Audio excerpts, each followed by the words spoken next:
Welcome back to MHS, Midnight Horror Stories. Before we begin, I'd just like to take a quick moment. If these videos help you relax, fall asleep, or simply enjoy a quieter evening, don't forget to hit that subscribe button and turn on the notification bell. It truly means a lot to us and helps keep the channel running and growing. For those of you who are new here, here's how our videos are structured. Each one starts with around an hour of storytelling, followed by an hour of soothing background music to help you rest, unwind, or create a peaceful atmosphere. We hope this format gives you a more relaxing and comfortable experience. Feel free to leave a comment with any thoughts or suggestions, and if you find it helpful, we'd be grateful if you shared it with friends or loved ones. Thank you so much for being here with us. Now, let's get into tonight's stories. Every time I pass a McDonald's, my stomach still clenches. 3 years have passed since that day, but the smell of French fries still makes me nauseous. It was a terrifying and haunting experience, one I'll probably never forget. It happened when I was 17. I'm Maddie, and that day, Kate, Mia, and I went to McDonald's after school as usual. It was where we often went to gossip about school. It was July, and the California weather was terribly hot and humid. The store was quite empty, with only an old man reading a newspaper, a middle-aged couple, and our group. "What would you like to order?" The cashier's voice startled me. He was new. We had never seen him before. His service attitude wasn't as friendly as the previous female employee. We ordered as usual and sat down at our familiar table near the window. After a few stories, we realized the service time today was much longer. Usually the food was ready in just 10 minutes. "Why is it taking so long?" Kate started to get restless. I glanced towards the counter. Through the gap in the kitchen counter, I saw the employee working alone. His movements were quite slow. Finally, after nearly 30 minutes, he brought our food out. "Sorry to keep you waiting. I wanted to make sure everything was special." We took our food, feeling uncomfortable, so we decided not to eat at the restaurant anymore. We took our food to Kate's car parked outside. I sat in the back seat and opened the bag of French fries. The familiar smell of grease and salt wafted up, but there was something else that made me pause. A strange, fishy smell that I couldn't immediately identify. "The fries taste a little different today, don't they?" Hearing me, Mia immediately stopped eating and sniffed her food carefully. Kate also opened her bag to check.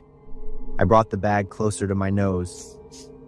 The smell was stronger, not like spoiled food, but something very indescribable. "Look," I pointed to the bottom of the bag. There was a wet yellowish stain, unlike normal cooking oil. Mia reached in and picked up a fry. The liquid on it was very thick and viscous. "Gross!" I looked towards the restaurant. The employee was standing there watching us, and on his lips was an amused smile, as if he was waiting for this reaction. "Oh my God, he did something sick to our food," Kate suddenly blurted out. The air in the car seemed to freeze. A feeling of disgust rose from the depths of my stomach. Mia dropped the fry, frantically wiping her hands with a napkin. Kate immediately started the car and left McDonald's. After driving a few miles, I grabbed my phone to call the police, my heart rate suddenly skyrocketing. After reporting the incident, the dispatcher asked us to keep the food for verification steps and to return to the McDonald's restaurant to give our statements. Just as you suspected, the camera recorded this employee's unusual behavior. His name is Rick Morrison, 26 years old. We have arrested him. A feeling of relief mixed with disgust flooded over me. We were right, but this truth made everything even more horrifying. The test results came back the next morning. The liquid on the food was identified as human semen. I vomited as soon as I heard this news. 2 weeks later, we were called to court to testify.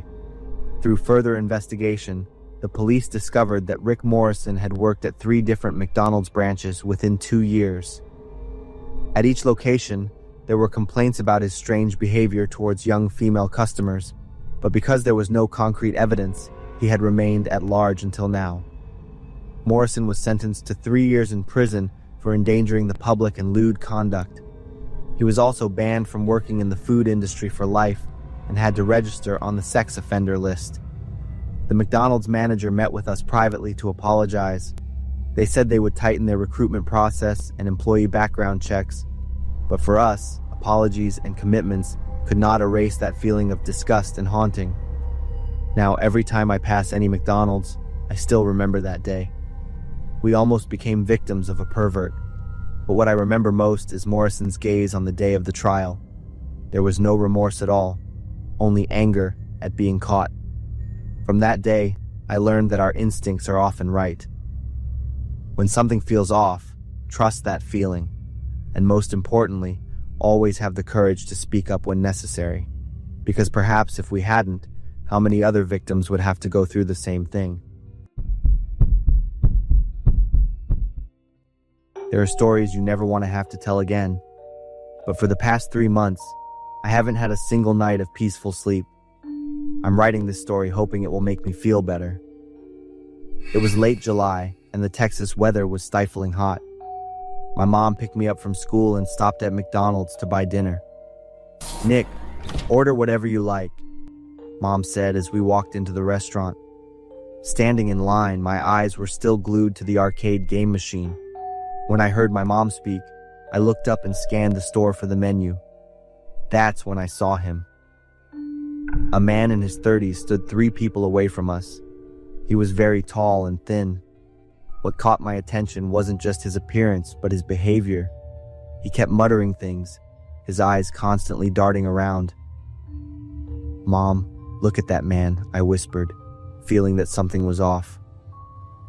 My mom looked in the direction I pointed and frowned. "Let's go somewhere else." Mom gently pulled my hand, but curiosity held me back. "I want a large meal." His voice started to get louder, his hand wildly pointing at the menu board above the counter.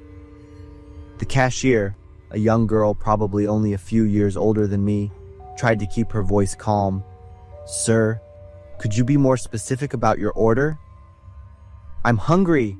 I need to eat now," he yelled, slamming his fist on the counter, making another customer's soda spill all over the floor. Everyone turned to look. Some customers had already left. I felt my heart pound, not from fear, but from excitement. This was my chance to do something and be a hero, like in the movies. That crazy thought popped into my head, and I immediately acted. "Hey, what are you doing?" I stepped forward, my voice slightly shaky. "Nick, get back here now," my mom exclaimed in fright, but I ignored her. The man turned to look at me with bloodshot eyes. "You can't yell at her like that. This is a public place." I tried to make my voice sound calm. He was silent for a few seconds, looking me up and down. I thought I had convinced him, but then he laughed. "You little busybody," he said slowly, his right hand slowly reaching into his pocket and pulling out a long, sharp knife. That's when I realized I had made a terrible mistake. "You want to be a hero, huh?" He advanced closer, the distance between us just a few steps, the knife pointed straight at my chest. At that moment, everything happened at once. Customers' screams echoed throughout the restaurant. The cashier retreated behind the counter, her hand trembling as she pressed the alarm button. I stood frozen like a log. "Nick!" my mom yelled. I felt a strong pull dragging me back. In a flash, he swung the knife towards us and cut through the air. Mom pulled me and ran towards the exit, along with the other customers. I heard him yelling and cursing behind us. "You brat! I'll kill you!" Once in the parking lot, my mom immediately called the police. While waiting, I looked back through the restaurant's glass doors. He was still inside, waving the knife and yelling at the employees who had hidden in the back room. "The police will be here in 5 minutes. Are you okay?" my mom said, her trembling hand on my shoulder. I shook my head, although in reality, I was very nauseous. The feeling of excitement hadn't completely worn off, but it was starting to give way to fear and regret. I had almost died because of my foolish overconfidence. The police arrived and handled the situation professionally. Two officers entered the restaurant, subdued him, and disarmed him.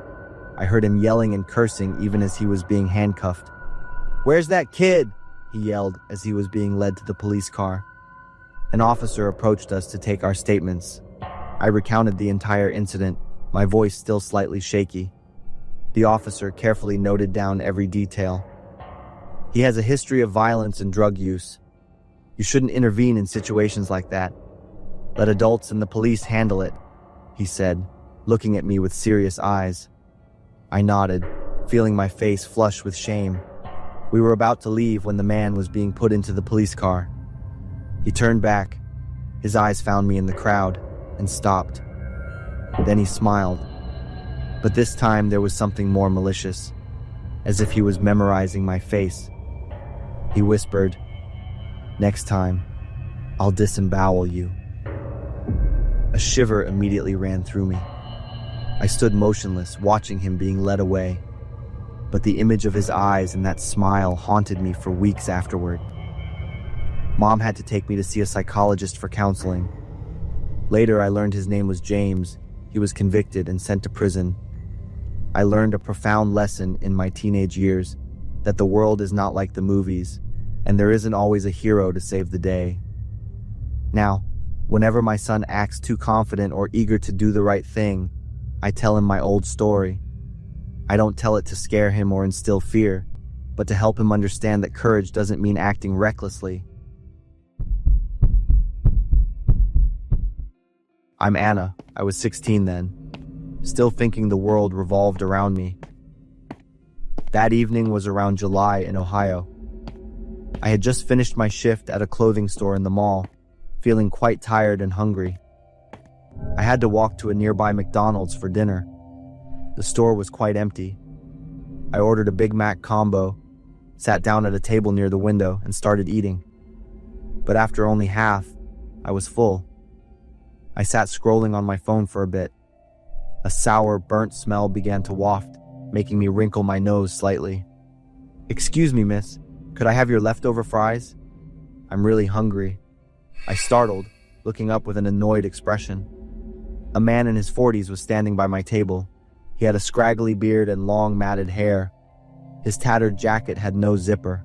His hand, with long blackened nails, trembled as it reached closer. I looked him up and down, feeling nauseated by his body odor. At the time, I thought he would transmit infectious diseases. I refused bluntly. "No." I covered the fries with my arm. "Please stand a little further away from me." He froze. "But you're not eating them anymore. I'll take them home or do whatever I want. You should find a job instead of begging like this. You look disgusting." His face flushed. "You don't understand anything about my life," I replied with a sarcastic and condescending tone that I understood he was lazy. I even added contemptuous remarks about his appearance, about him daring to approach me in such a state. Unable to stand near that man any longer, I stood up and called out loudly. The store's security guard quickly approached. I pointed at the homeless man with a feigned look of fear, saying he was bothering me. The lies flowed easily. I fabricated that he asked for money and threatened me. The man hastily tried to explain, but I cut him off and added more serious accusations. He even cursed and threatened to follow me home.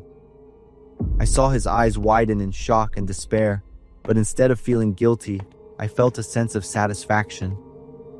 He was dragged by security towards the door. During the struggle, the man was shoved. He fell face down onto the street. A clear cracking sound echoed. He screamed in pain and sat up, blood flowing from his mouth. One hand covered his mouth, and on the other palm was his front tooth. I walked back into the store with a satisfied expression and a feeling of victory.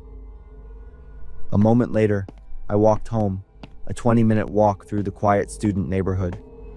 As I passed a dark alley, something suddenly hit me hard on the head. Pain exploded, and I screamed loudly. When I turned around, I was surprised to see the beggar from earlier. In his hand was a rather large rock. His hateful gaze pierced deep into me without blinking. It was just him and me facing each other on the deserted street.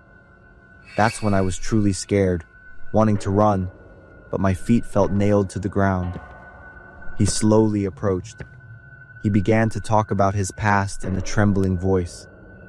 He also once had a small family and a comfortable life, but misfortune struck, causing his company to close, and his wife and children left. He lost everything within a few months. The man's voice was broken, each word causing pain as it was uttered.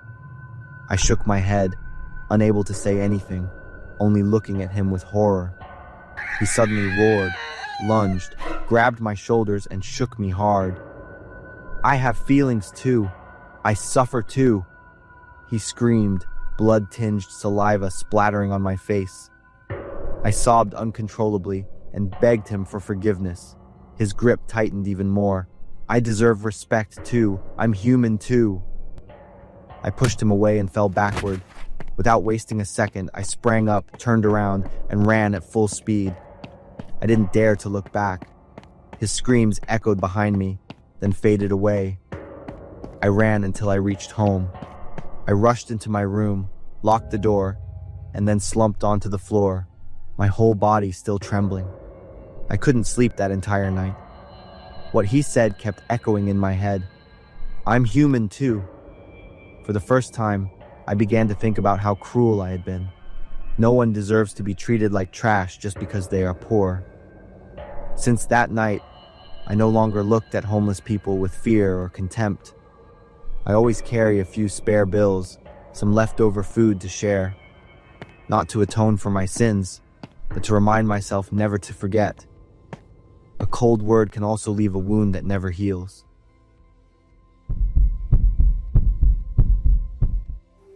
I'm Jared Mason, a senior studying computer science at the University of Pennsylvania.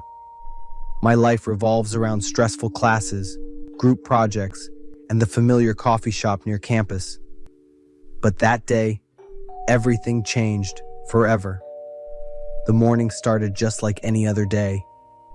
In the Python programming class, I sat next to Noah, my best friend. Nathan texted me yesterday, Noah whispered, while the professor was lecturing. He asked about you, but it sounded strange, like he was trying to get some information. I just forced a smile and pretended not to care. Since Nathan transferred schools 2 years ago, we had almost completely cut off contact. The relationship between me and him had fallen apart due to misunderstandings I tried to forget. By lunchtime, I went to the restroom. The space was strangely quiet, with only the sound of water dripping from the sink. I was washing my face when the lights suddenly went out. The air became stifling, as if it were being suffocated.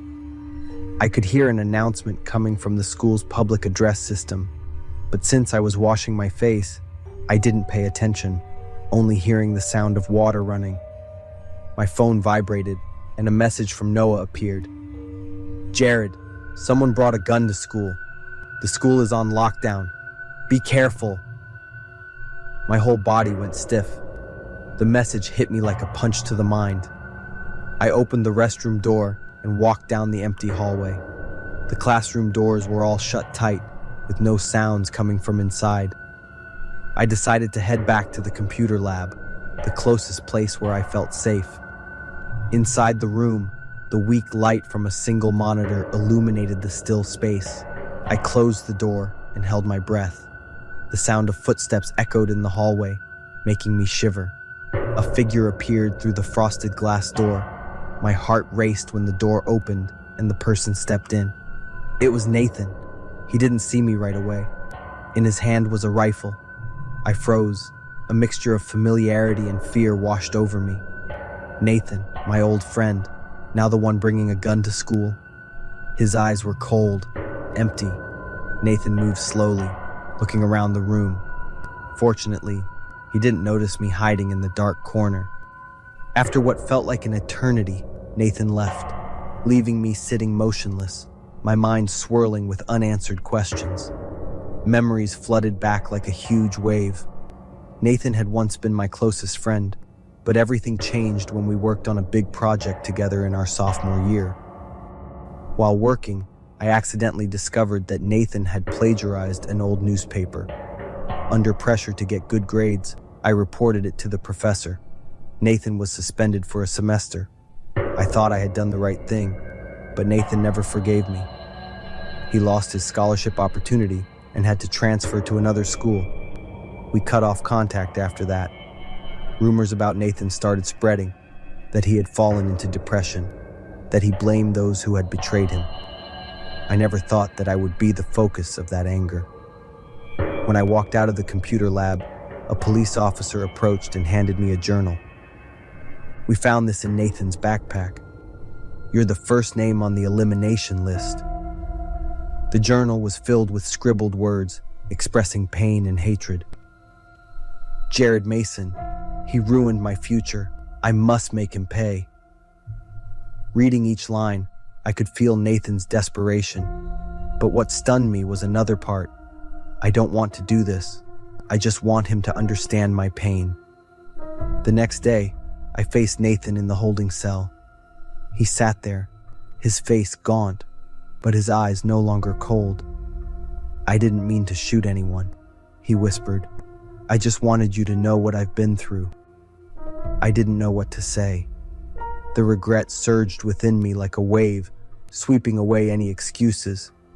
I realized that reporting him that day wasn't just about fairness, but also about my own selfishness to protect my grades. Nathan was convicted, but sent to a mental health treatment center instead of prison. As for me, I decided to write him a letter. In the letter, I apologized for what I had done and wanted to help him start over. 2 months later, I attended a mental health workshop at school. I shared my story, encouraging everyone to pay attention to the signs of distress in those around them. Nathan might not have fallen into the abyss if I had listened to him more. Although I can't change the past, I hope my actions now will help people like Nathan find the light in the darkness.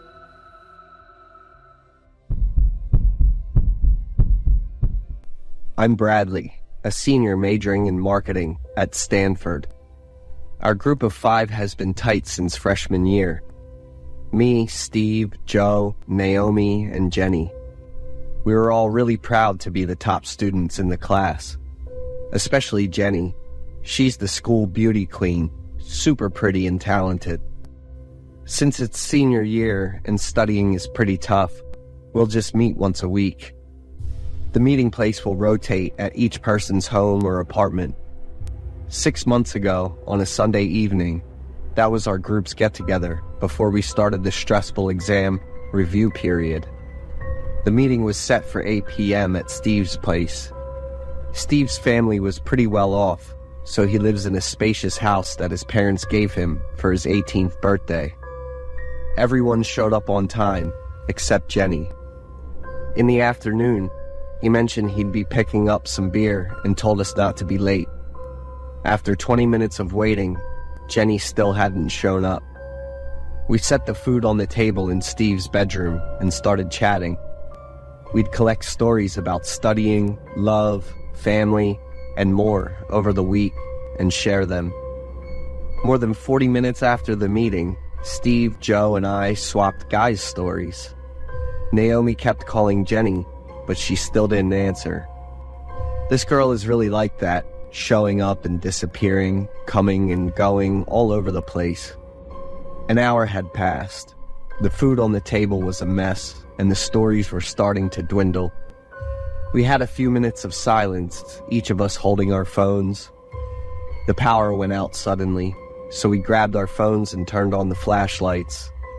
The room felt a bit eerie with the dim light. Everyone's faces looked half in shadow and half lit, and their expressions were pretty tense. Joe suddenly burst out laughing. "Are you scared? There are 4 of us here."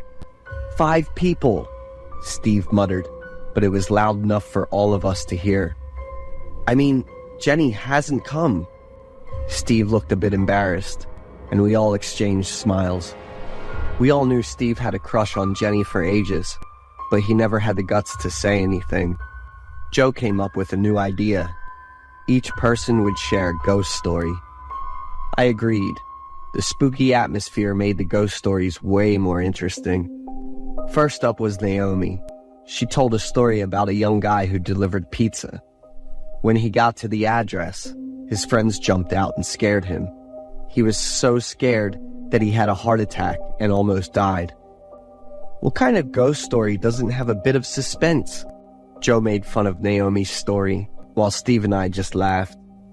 It was my turn next, followed by Steve's, and Joe kept complaining that the stories were too boring.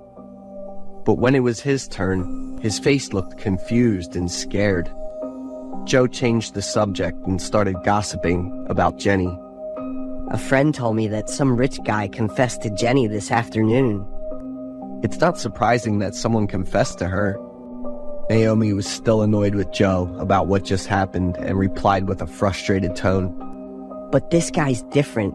I heard he's gay. He just wanted to use Jenny as a cover-up.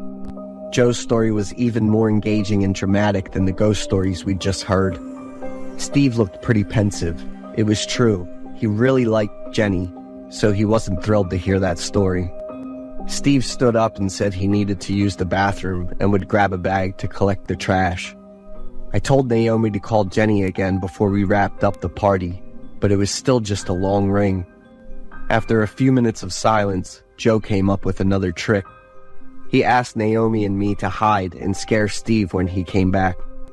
And that's how the plan we all thought fun and perfect was born. We set Joe's phone to record Steve's reaction and hide. Steve's footsteps got louder and louder as he entered the room, and he looked around with a pretty panicked expression.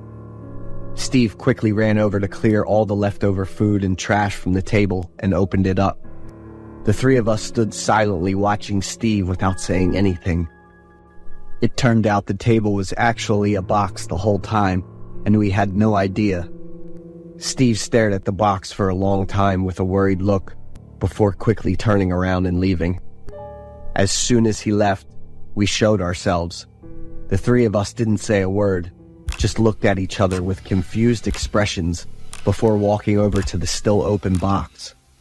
Naomi screamed right away, her voice sounding like it was about to snap. Joe and I clung to each other tightly, like we were trying to hold on for dear life. Inside the box was Jenny, her body twisted and her blue dress almost completely red. Steve came back with a sack in one hand and a sharp knife in the other. We looked at Steve, and he looked back at us with a stiff, unblinking gaze. I probably need to grab 3 more sacks. Steve growled and tightened his grip on the knife. I grabbed Naomi and pushed her to run quickly, shouting at Joe to get out of the way. After a while, Joe and I managed to subdue Steve, but we both ended up with some serious cuts on our hands. Naomi cried and called the police, and they arrived just in time. Naomi, Joe, and I were stunned to find out that Steve had murdered Jenny. He was the rich guy from Joe's story. Steve had multiple personalities, one of which liked Jenny, and another that was interested in a different guy at the same time. The trauma of having his sexuality exposed and being rejected by Jenny drove him to madness. So which personality did Steve use when he was with us over the past 5 years? We had so many great memories together, and the image of a kind, warm friend was completely shattered. Our close-knit group of 5 friends had to go through such a horrific and terrible experience. Naomi was deeply affected psychologically after seeing Jenny's body. Joe also became much quieter and more cautious. But in the end, we always supported each other, prayed for Jenny, and remembered Steve. I am Julia, 24 years old, living alone in a small apartment in a quiet suburban area. As someone who lives quite frugally, I often use Craigslist to buy and sell secondhand items. Sometimes, I read the missed connections section, where people write about fleeting moments with someone they missed the chance to connect with. I see it as an interesting way to kill time, reading strange or sometimes funny stories. One evening, while scrolling through missed connections, a post caught my eye. The headline was simple yet bizarre. The girl in the red coat at the supermarket near Elm Street. The post described a brown-haired girl with a ponytail, buying fruits and canned goods, exactly like what I had done that day. I felt a slight chill, but quickly brushed it off. It was probably just a coincidence, and I wasn't the only one with such appearance or habits. A few days later, I needed to buy some more items, so I went back to the familiar supermarket. The atmosphere in the supermarket was as usual, busy but not too crowded. I pushed the shopping cart through the aisles, picking out groceries, but throughout that time, I had the feeling that someone was watching me. When I turned around, I caught the gaze of a man standing a few meters away from me. He was thin, wearing a black hoodie with a pale face, deep-set eyes, and tightly pressed lips. He stood motionless, staring at me intently, as if he wanted to engrave my image into his mind. I pretended not to notice and quickly moved to another area, but every time I looked up, I saw him appearing nearby, always maintaining just enough distance to avoid being too obvious. A sense of fear began to creep in, and I decided to finish my shopping, pushing the cart faster and heading to the checkout. Once I reached the parking lot, the biting cold of the evening made me shiver slightly. As I was putting the bags in the trunk, I saw him again, standing near the exit of the parking lot, his eyes still fixed on me. I hurried into the car, locked the doors, and drove home. In my mind, I tried to reassure myself that he was probably just a strange person, and there was no need to overthink it. That night, as I sat on the bed, I opened Craigslist again, out of habit. This time, a new post appeared in the missed connections section. The headline made my blood run cold. The girl who left the supermarket tonight, driving the silver car. I nearly dropped my phone as I read the content of the post. He described exactly what I was wearing, how I looked around anxiously, and even wrote, "I want to be with you. Just give me a chance." I couldn't believe my eyes. My whole body trembled, not knowing what to do. I thought about calling the police, but with just this evidence, it wouldn't be convincing enough. I decided to reply to the post, asking him to stop and warning that I would call the police if he continued. But deep down, I was worried that doing this might only make things worse. A few days later, everything calmed down.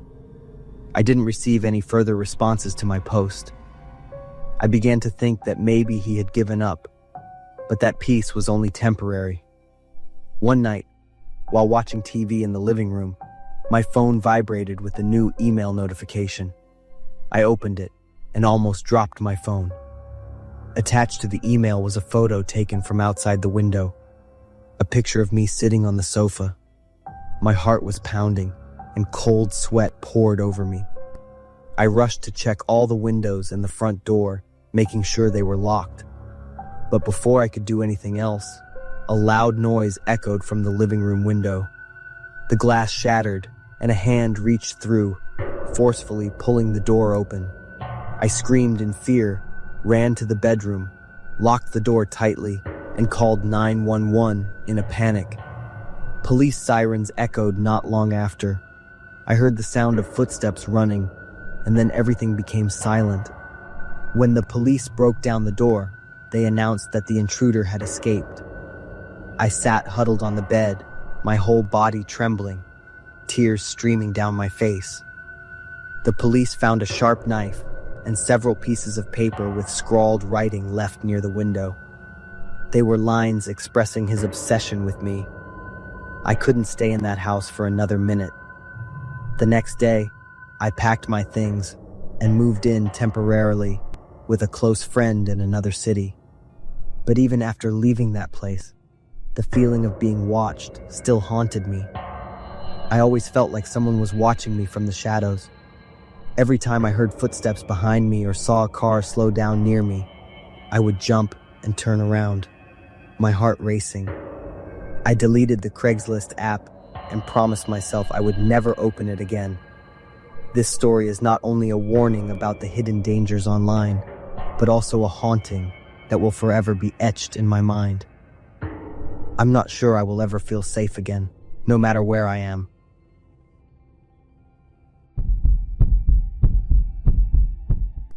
I'm Mark, 29 years old, and I'm working as an engineer. My fiancée was Erica. She was 27 and worked as a doctor at a local private clinic. We'd been dating for a year and we were planning to get married at the end of the year. I really loved Erica. She had all the qualities of an ideal partner and wife. We got along by listening to and understanding each other in every situation. We used to surprise each other with little things that show just how much we care. Erica's job often came with unexpected issues, so she got home late. The day I found out about the terrible thing was just like that. That evening, Erica texted me to have dinner on my own and not to wait for her. Erica had an emergency case, so she wasn't sure exactly when she'd be done. I had a quick meal, made a special beefsteak with potatoes and bread, and then brought it to the clinic for Erica. I knew she'd probably skip a meal or just have some juice if she was too busy with work. The food was all ready, along with a note with some loving words. I drove over to the clinic where Erica works. It took about 15 minutes to get from home to the clinic, so the beefsteak stayed nice and warm for Erica to enjoy. When I arrived at the clinic, I noticed an unusual quietness and the strong smell of medicine, one of those distinctive scents you get in clinics and hospitals. I called Erica, but she didn't answer. The surgery must have still been going on. I decided to drop off the food in her office and then head out. Walking down the hallway, I tried to remember and find Erica's office. Why are all the waiting rooms dark? I kept walking and wondered. If I wasn't wrong, the room at the end was where Erica sees patients. It was dark too, so I cracked the door open and looked inside. I smelled something pretty unpleasant. Hard to describe, but it was a mix of a weird, fishy smell with a hint of antibiotics. I was feeling around for the light switch, needing a bit of light to figure out where to place the food so it'd be noticed quickly. After struggling around for a bit, I finally found it. The lighting in the clinic seemed brighter than usual. I squinted and turned around, making a few faces for a few seconds before I could see clearly, and I grabbed my chest, feeling my heart racing wildly, and backed up until my body hit the wall behind me. In front of me was an operating table with a man lying on it. More accurately, the body of a man. He was missing his left leg and right hand.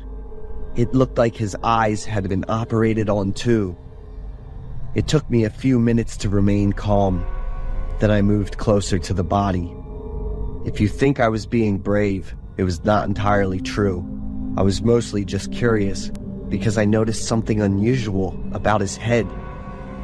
For a few seconds, I thought it might just be a medical model or something used for training. But no, as I got closer, I realized he was missing one more thing: his brain. I covered my mouth and collapsed to the floor. I shouldn't have let my curiosity take over my mind. I took a look around and was shocked for the third time. There were many glass jars containing human body parts: eyes, livers, kidneys, brains, and more. They were carefully preserved and even had price tags on them. I sealed my lips, trying to stay as quiet as possible, while inside I was screaming. I remembered horror movies about organ trafficking and body parts. The sound of the door opening and some voices made every nerve in my body stand on edge. I panicked, looking around, and realized I needed to hide quickly. There was a door leading to a storage room, and thankfully it wasn't locked. I quickly went inside. The voices became clearer. It seems like a man and a woman talking to each other. They were talking about something related to corneas, I thought. The voices of those people got fainter and farther. They didn't come into this room. I let out a sigh of relief, but just as I reached for the door handle to leave, another hand grabbed my pant leg. A man missing both his ears with his mouth stitched shut was locked inside a metal cage. I was shocked for the fourth time. What other horrible things could be in this clinic? I knelt down looking at the man, my eyes stinging and blurring with tears. He was in a kneeling position, looking incredibly miserable. His suit was dirty and torn, suggesting he must have had a high-status job or position at some point. What have you been through? The man started crying and pointed toward the door of the storage room. Did those people out there do this to you? He nodded vigorously, crying, and reached his hand out of the cage, hoping I would help. I stood up, looking around, trying to find something to break the lock. There was only a small amount of light coming from outside the clinic, so I couldn't see much clearly. I used my phone's flashlight to facilitate searching. As I turned around, the flashlight beam revealed another disfigured face. A girl with her mouth and eyes stitched shut was huddled inside another cage. Other muffled groans emerged, and as I shone the flashlight around, I was shocked for the fifth time. Beside the man and the girl, there were 6 or 7 other metal cages, and everyone inside had their speech restricted in some way. Some were still intact and clean, while others were motionless. I didn't know if they were still alive. It felt like being a superhero needing to rescue hostages. I was both scared and hurried, searching for a suitable weapon, but I couldn't find anything. I fell, crashing onto some unidentified objects. I let out a loud cry of pain. I got up, quickly grabbed my phone, and ran out of the storage room to the clinic. I hit the gas straight home. I've been sitting in the car for nearly 5 hours, still not going inside the house. It is nearly dawn. Erica still hasn't come home, and I'm not sure how I'll face her. She's definitely going to know I went to the clinic because the food and the note are still there. The eyes of those imprisoned in the storage room still haunt me. I dialed the police, but I couldn't have the courage to press call. The clinic is involved in something horrific and cruel, but Erica is related to it. I love her so much. We even have a future with plans.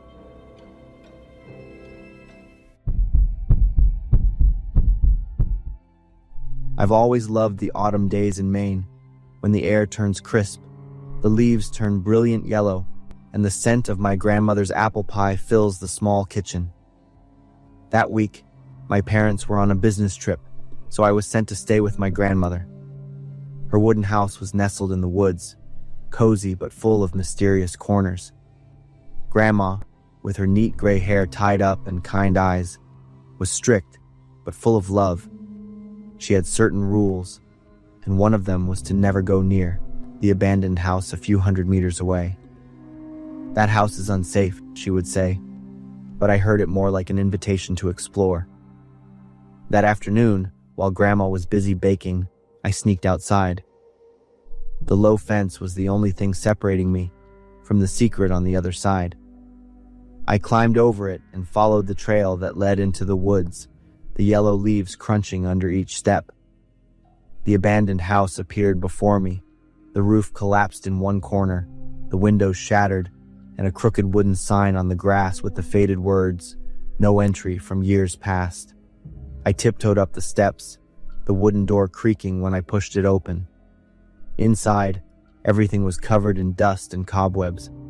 Faint light from gaps in the walls illuminated the decaying furniture. I stepped cautiously, the wooden floor creaking beneath me. A chill ran down my spine as I heard small footsteps echoing from somewhere. I stopped and listened. The noise ceased, leaving only the sound of my heart pounding in my chest. A trail of muddy footprints on the floor led to the basement door, slightly ajar. I couldn't resist my curiosity. I pushed the door open and saw a wooden staircase leading down into the darkness. Taking the small flashlight I always carried in my pocket, I descended step by step. The smell of mold was overpowering, mixed with the nauseating stench of decay.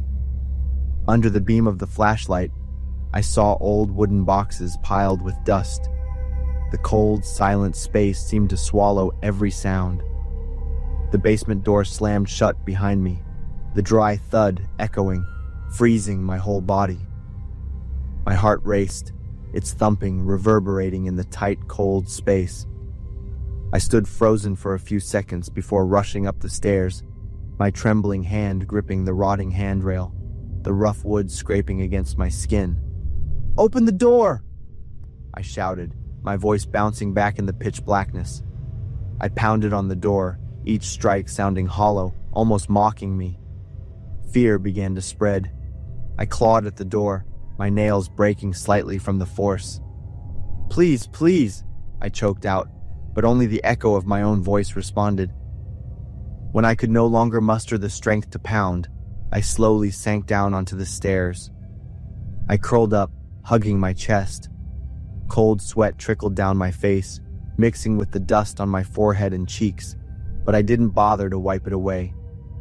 My breaths grew short and hurried, as though the air in the basement was slowly being drained. Below, the flashlight flickered, and I heard rustling.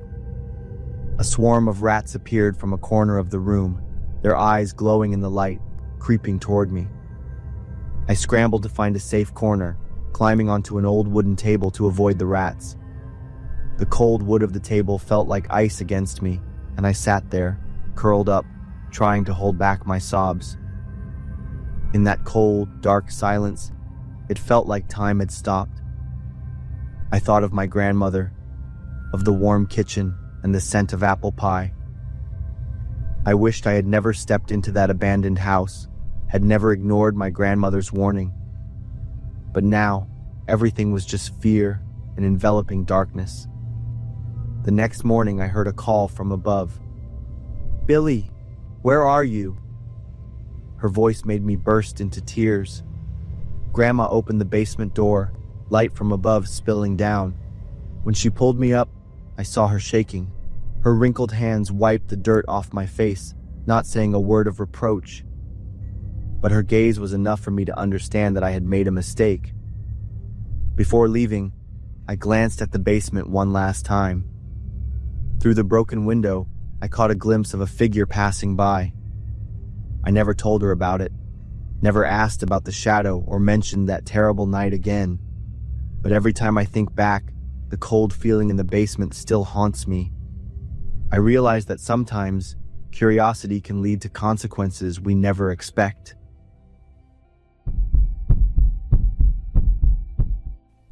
I'm Thomas. I'm 37 and work as a doctor at a small clinic here in Austin, Texas. 2 years ago, I had a great family and ran a really successful clinic. But then something happened. My clinic went under. My wife and I got divorced, and she took our son and moved away. I had to find a job, and the clinic was on a busy street right next to a butcher shop. One day, I had to do a general checkup for Mr. James, who's 65. His son Jeffrey owns the butcher shop next door. Since James was having an endoscopy, I gave him an anesthetic dose to help him feel more comfortable. The dose took effect. Mr. James fell asleep. The legs and arms were dumped in the suburbs, but the head is still kept in the cabinet. Hearing Mr. James's words while he was in a coma gave me chills and made me start imagining all sorts of things. I knew his family owned a butcher shop, but this definitely wasn't the way to deal with bad meat. Nurse Emily had to remind me to keep working because I was just staring blankly at Mr. James. James was in good shape, gave me a warm smile, thanked me, and then headed out. I didn't give it much thought right then. Work wrapped up at 8, so I walked back to my apartment near the clinic. As I was walking down the hallway, I ran into Jeffrey, who lives alone in the apartment next door. Jeffrey had also gone through a divorce not too long ago. We said hi, and then I went back to my apartment, had a quick dinner, took a shower, and relaxed. In the middle of the night, I heard a loud argument between Jeffrey and a woman. The argument didn't go on for long, and it wasn't really my business, so I just went back to sleep. The next day, on my way to work, I passed by the butcher shop. Remembering what James had said the day before, I stopped and took a look at the place. I was immediately drawn to a black bag on the table. When I looked closer, I saw that it had some strands inside that looked like black human hair. Just then, Jeffrey showed up to open the shop. He patted me on the shoulder to say hi, which startled and embarrassed me a bit. I came up with an excuse that I wanted to order some cold cuts and chicken, and then I left. That day at work, I happened to overhear a conversation between two patients. They were talking about the recent disappearances in the city. I'd been so swamped with work that I hadn't caught up on the news for a few days. 10 years ago, there were also serial murders around here, which are still unsolved these days. What one of the patients said gave me the chills. I didn't know about that since I'd only just moved here almost a year ago.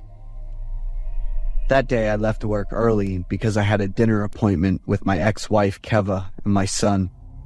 I wanted to patch things up with Keva because I still loved her a lot and wanted my son to have a complete family. After we finished dinner at my place, I started the conversation, but it quickly turned into an argument and my son ended up crying. Suddenly there was a knock on the door. It was Jeffrey, delivering the meat I'd ordered this morning. He noticed Keva's high heels, glanced inside the apartment, and then quickly left. After Jeffrey left, Keva took our son and went away too. A little while later, there was another knock on the door. It was Jeffrey, and he invited me to come over. Jeffrey's apartment was pretty cramped because of all the furniture. There was a big freezer in the kitchen, a really tall bookshelf packed with books on solving mysterious cases. Jeffrey invited me to try some new cold cuts with cheese and wine. We had pretty similar situations, so it was easy to chat. Jeffrey asked me a lot about myself, especially about my family. We had a few drinks together, and then Jeffrey got up and said he'd grab more cold cuts and cheese. As I was looking at Jeffrey, I noticed a black plastic bag in the refrigerator. I was already feeling a bit dizzy from the alcohol, so I just kept drinking with Jeffrey and temporarily forgot about everything. The next morning I woke up in a panic because I was running late for work. When I got to the clinic, there were already a few patients waiting. I overheard them talking about the recent disappearances and picked up a bit more about James and Jeffrey's family. Both the father and son had Asian wives, but both disappeared without a trace. At that time, James was about to marry his third wife at 65. It felt like I'd got to know some kind of family secret, and I was constantly feeling confused and scared. Early that afternoon, the news on TV left me and the other doctors and nurses with confused feelings. The police announced that they'd found part of a woman's body in the suburbs, including her legs and 2 arms. After some checks, they determined that she was Asian. My ears started ringing and my heart was pounding. My brain quickly put all the pieces together. James and Jeffrey's wives were both Asian, and so were the remains of the girl.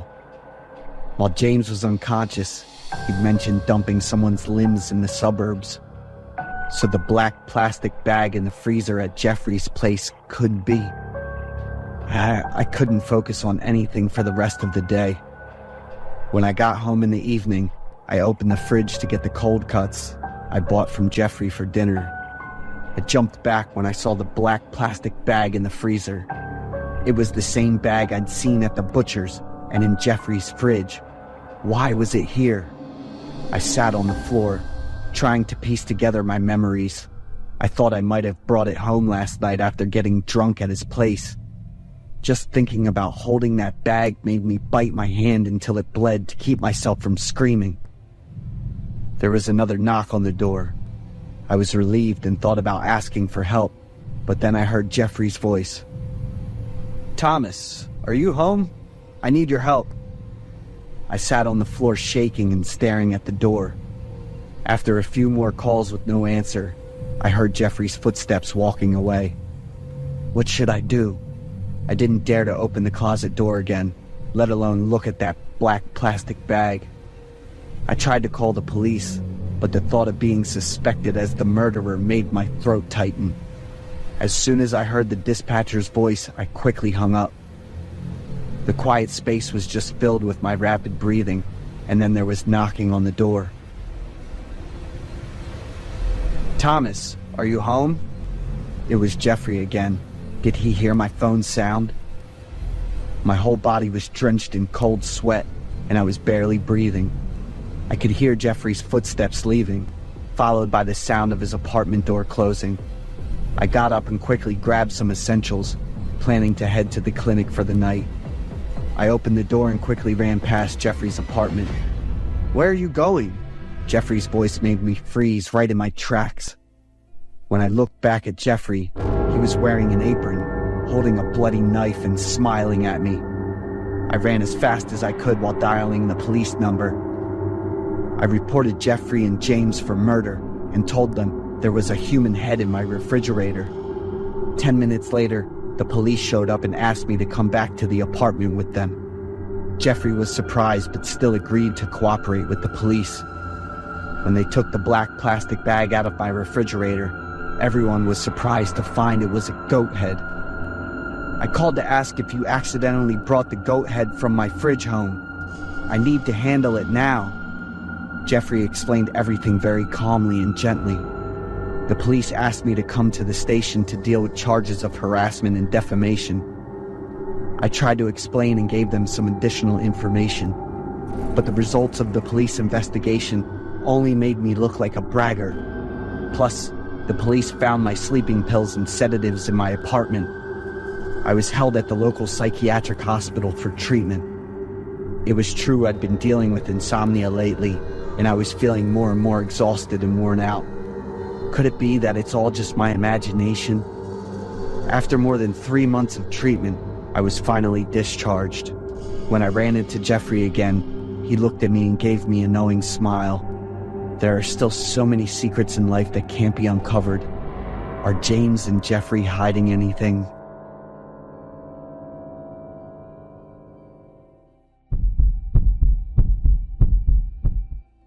I'm a food delivery driver for the DoorDash brand, and I usually take late-night orders since it's quieter and the tips are better.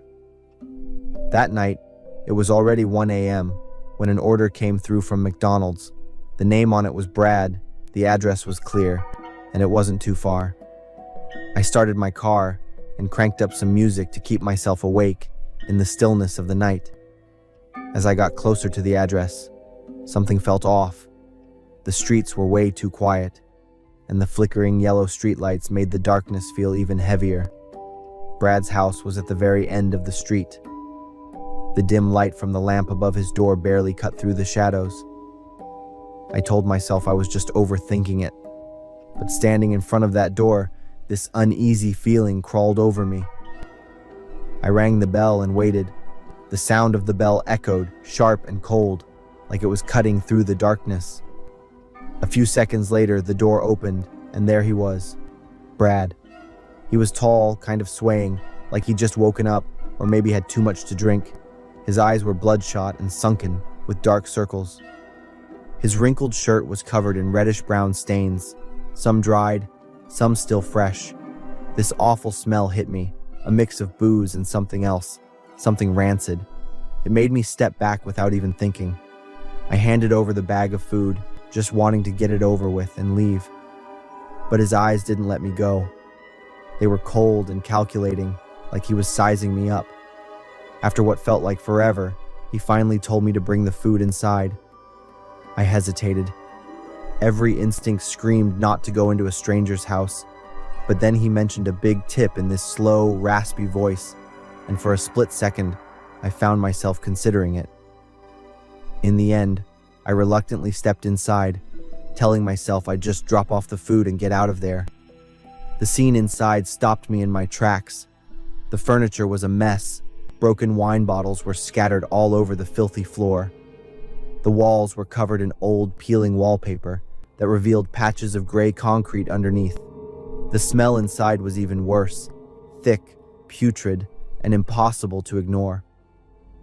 I set the bag down on a small table near the door, trying not to look too much or think too hard. I just wanted to grab the cash and leave. But then something at the back of the house caught my eye. The back door was wide open, leading to a small courtyard barely lit by the pale moonlight. 2 big black garbage bags were lying there, side by side, bulging like they were stuffed with something heavy. A cold breeze blew through, carrying this unmistakable stench, the smell of something rotting. One of the bags had a small tear in the corner, and sticking out of it was what looked like a piece of silvery gray fabric. Flies were swarming around the bags, drawn by the sickening smell of death. The stench wasn't just overwhelming. It felt like it was crawling into my throat, making me gag and struggle to breathe. I squinted and realized one of the bags was shaped like a curled-up body. From the torn corner, something hard and pointed poked out, maybe an elbow, maybe a knee. The other bag was longer and slimmer, its lumpy, irregular lines making it clear that whatever was inside had been bent or cut to fit. I couldn't move. My feet were frozen to the spot. A numbness spread through my whole body. Every second, I was paralyzed as my mind filled with horrifying images. Every buzz of the flies, every gust of wind that made the bags shift slightly, hammered home the terrifying reality. I was standing in front of something worse than any nightmare I'd ever experienced. I wanted to look away, but my eyes were glued to those 2 black bags, completely frozen by the horror of it all. One thought shot through my mind. I needed to get out of there now. I turned to head for the front door, but Brad was already there, blocking my way. He had a long metal bar in his hand, and his eyes were wild, like a predator about to pounce on its prey. I couldn't say anything, didn't even have time to think. My survival instincts kicked in, and I turned and bolted for the car. Brad let out this hoarse scream and came charging after me with the metal bar. I ran as fast as I could, my heart pounding, gasping for air. By some miracle, I managed to yank open the car door, get inside, and lock it just before he got close. Brad slammed the metal bar against the window, his face twisted in a crazed rage. I was shaking so badly, but somehow managed to step on the gas and speed off, my eyes glued to the rearview mirror. He just stood there, watching me, until his figure disappeared into the darkness. I made it to a nearby gas station and pulled over, my hands still trembling as I called the police. The operator listened to my scrambled, broken story and promised to send someone to check out the house immediately. By the next morning, it was all over the local news. The police found 2 bodies, one of a man and another of a woman, in those garbage bags. The bodies were identified as a young couple, Mary and Jacob, who used to be Brad's neighbors. The investigation showed that Brad killed them because he was obsessed with their laughter and happiness. He envied their lives and couldn't handle it, while drowning in loneliness and long-term depression. The police arrested Brad on the spot, and the mugshot they released later sent chills through me. His face was warped and terrifying. I had to go to the police station to give a statement. The whole time, I couldn't stop thinking about the stench of that house and the way Brad had looked at me. It felt like the air was being squeezed out of my lungs. That night wasn't just another delivery. It was a nightmare I'll be carrying with me for the rest of my life.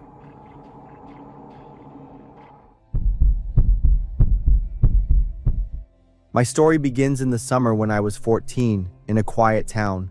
I am Logan, a mischievous and somewhat stubborn boy, like any other teenager. I moved to the town when I was 10 years old with my parents. The town where I lived was nothing special, just a quiet place, far from the busy and noisy city. I often played with a group of friends my age. We spent almost the entire summer exploring the hidden corners of the town, searching for daring challenges to satisfy the curiosity of youth.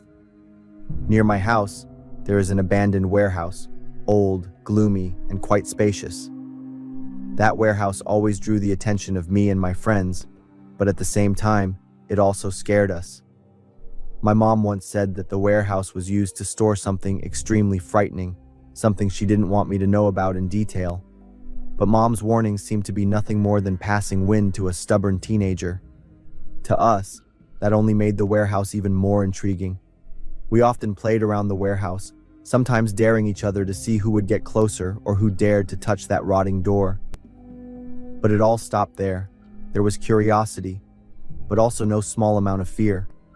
None of us dared to actually step inside. The warehouse exuded a mysterious, eerie aura, as if warning anyone who came too close. One day, while we were gathered outside playing, I suddenly caught sight of a shadow moving inside the warehouse. I looked closely and realized it was a girl, about our age. She stood there, between the dim light and the darkness, her demeanor calm, as if the warehouse held no fear at all. We all stopped, wide-eyed, unable to believe what we were seeing. How did she get inside? And why did she dare? Her bravery amazed and impressed us, but at the same time, it sparked our curiosity more than ever. The whole group decided to get closer, trying to see more clearly inside through the dusty old window gap. Each of our steps was slow, as fear tightly gripped each of us. As we got closer, I smelled a foul stench coming from inside, so strong and unpleasant that I had to wrinkle my nose. My friends started to shudder, and a few of them immediately vomited, unable to hold it back. My heart was pounding, gripping tightly to my trembling legs that couldn't run. But just then, I heard a frantic, terrified scream. One of my friends had fainted right on the spot. We quickly took him home in a panic. When he woke up in the hospital, his face was still pale, his eyes filled with terror.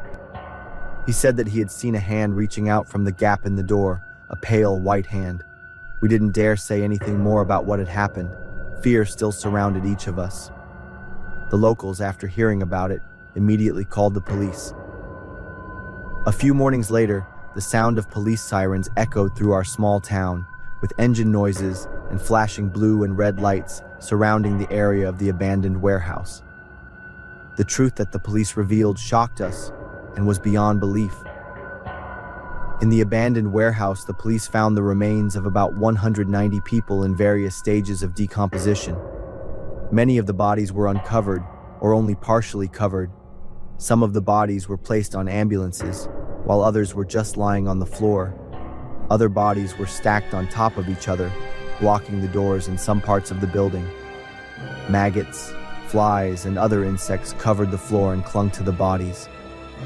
In many transparent plastic bags, the decaying fluid had filled them, causing the bags to burst and spill onto the floor.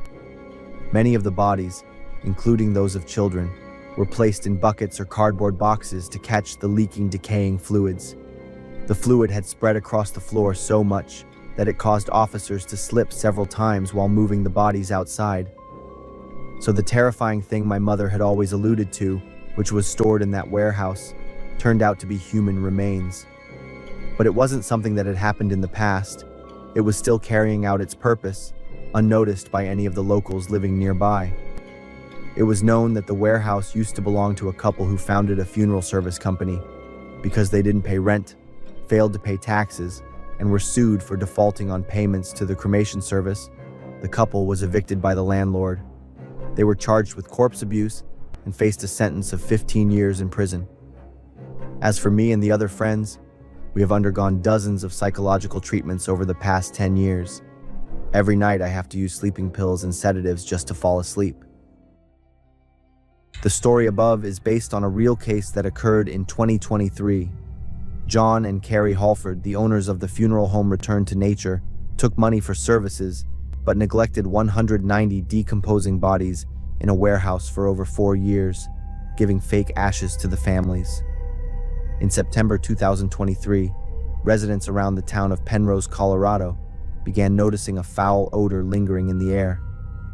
At first, they thought it was the smell of a leaking septic tank or the scent of dead animals. Later, it was determined that the odor of decay was coming from the abandoned house. This used to be the warehouse of the funeral company Return to Nature, known for its advertisement of green burial services with no embalming chemicals or metal coffins. On October 5th, 2023, nearly a dozen police vehicles surrounded the abandoned warehouse. The FBI field officers in Colorado later stated that this was the most horrific task of their lives.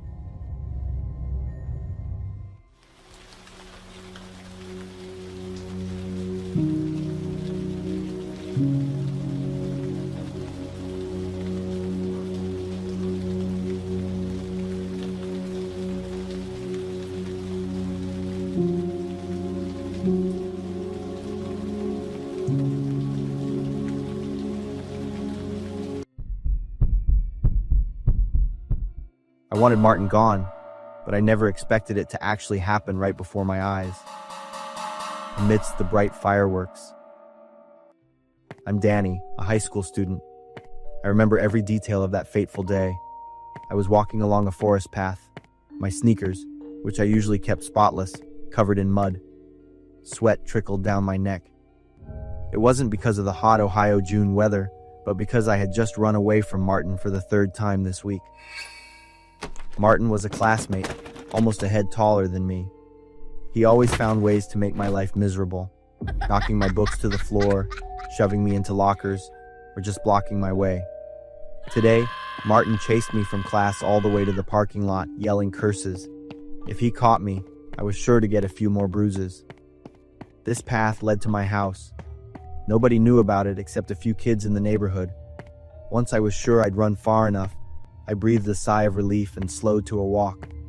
With each heavy step, I felt truly helpless about myself and my current situation.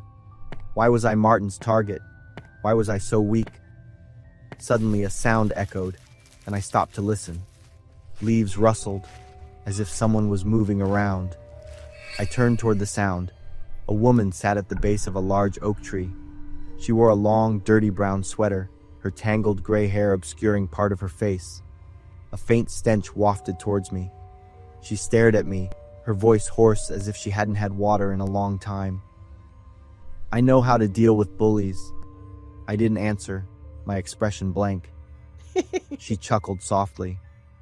This 4th of July, bring that kid to Scioto Mile, under the Main Street Bridge. 9 p.m. I will free you. I shivered slightly, still staring blankly at the woman. Remember that, Danny Miller? I gasped. I had never told her my name. I quickly turned and ran home. The woman's laughter echoed behind me. I didn't dare look back. I didn't tell anyone and tried to forget about the strange encounter. I thought the woman must be homeless and have mental health issues. The next week, my life went on as usual. Martin continued to torment me. Until Friday afternoon when I was sitting at lunch with Sarah, a girl I'd been trying to impress since the beginning of the school year. Suddenly, Martin appeared, snatched my sandwich from my hand and threw it on the ground. He stomped on it, then grabbed my shirt and pulled me to my feet. Hey, Sarah, you know this guy pees his pants in gym class? I saw him crying like a baby. Martin laughed loudly, his voice echoing through the cafeteria, making everyone turn and stare. Martin! I tried to pull away, but he held on tighter. He shoved me hard, sending me crashing into the chair, knocking over my entire food tray onto the ground. Food and drinks splattered all over my shirt.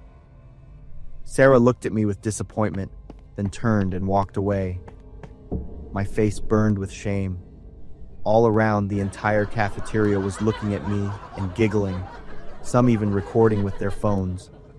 In that moment, a rage ignited within me, and I swore to myself that Martin would pay for everything he had done. That evening, I was home alone.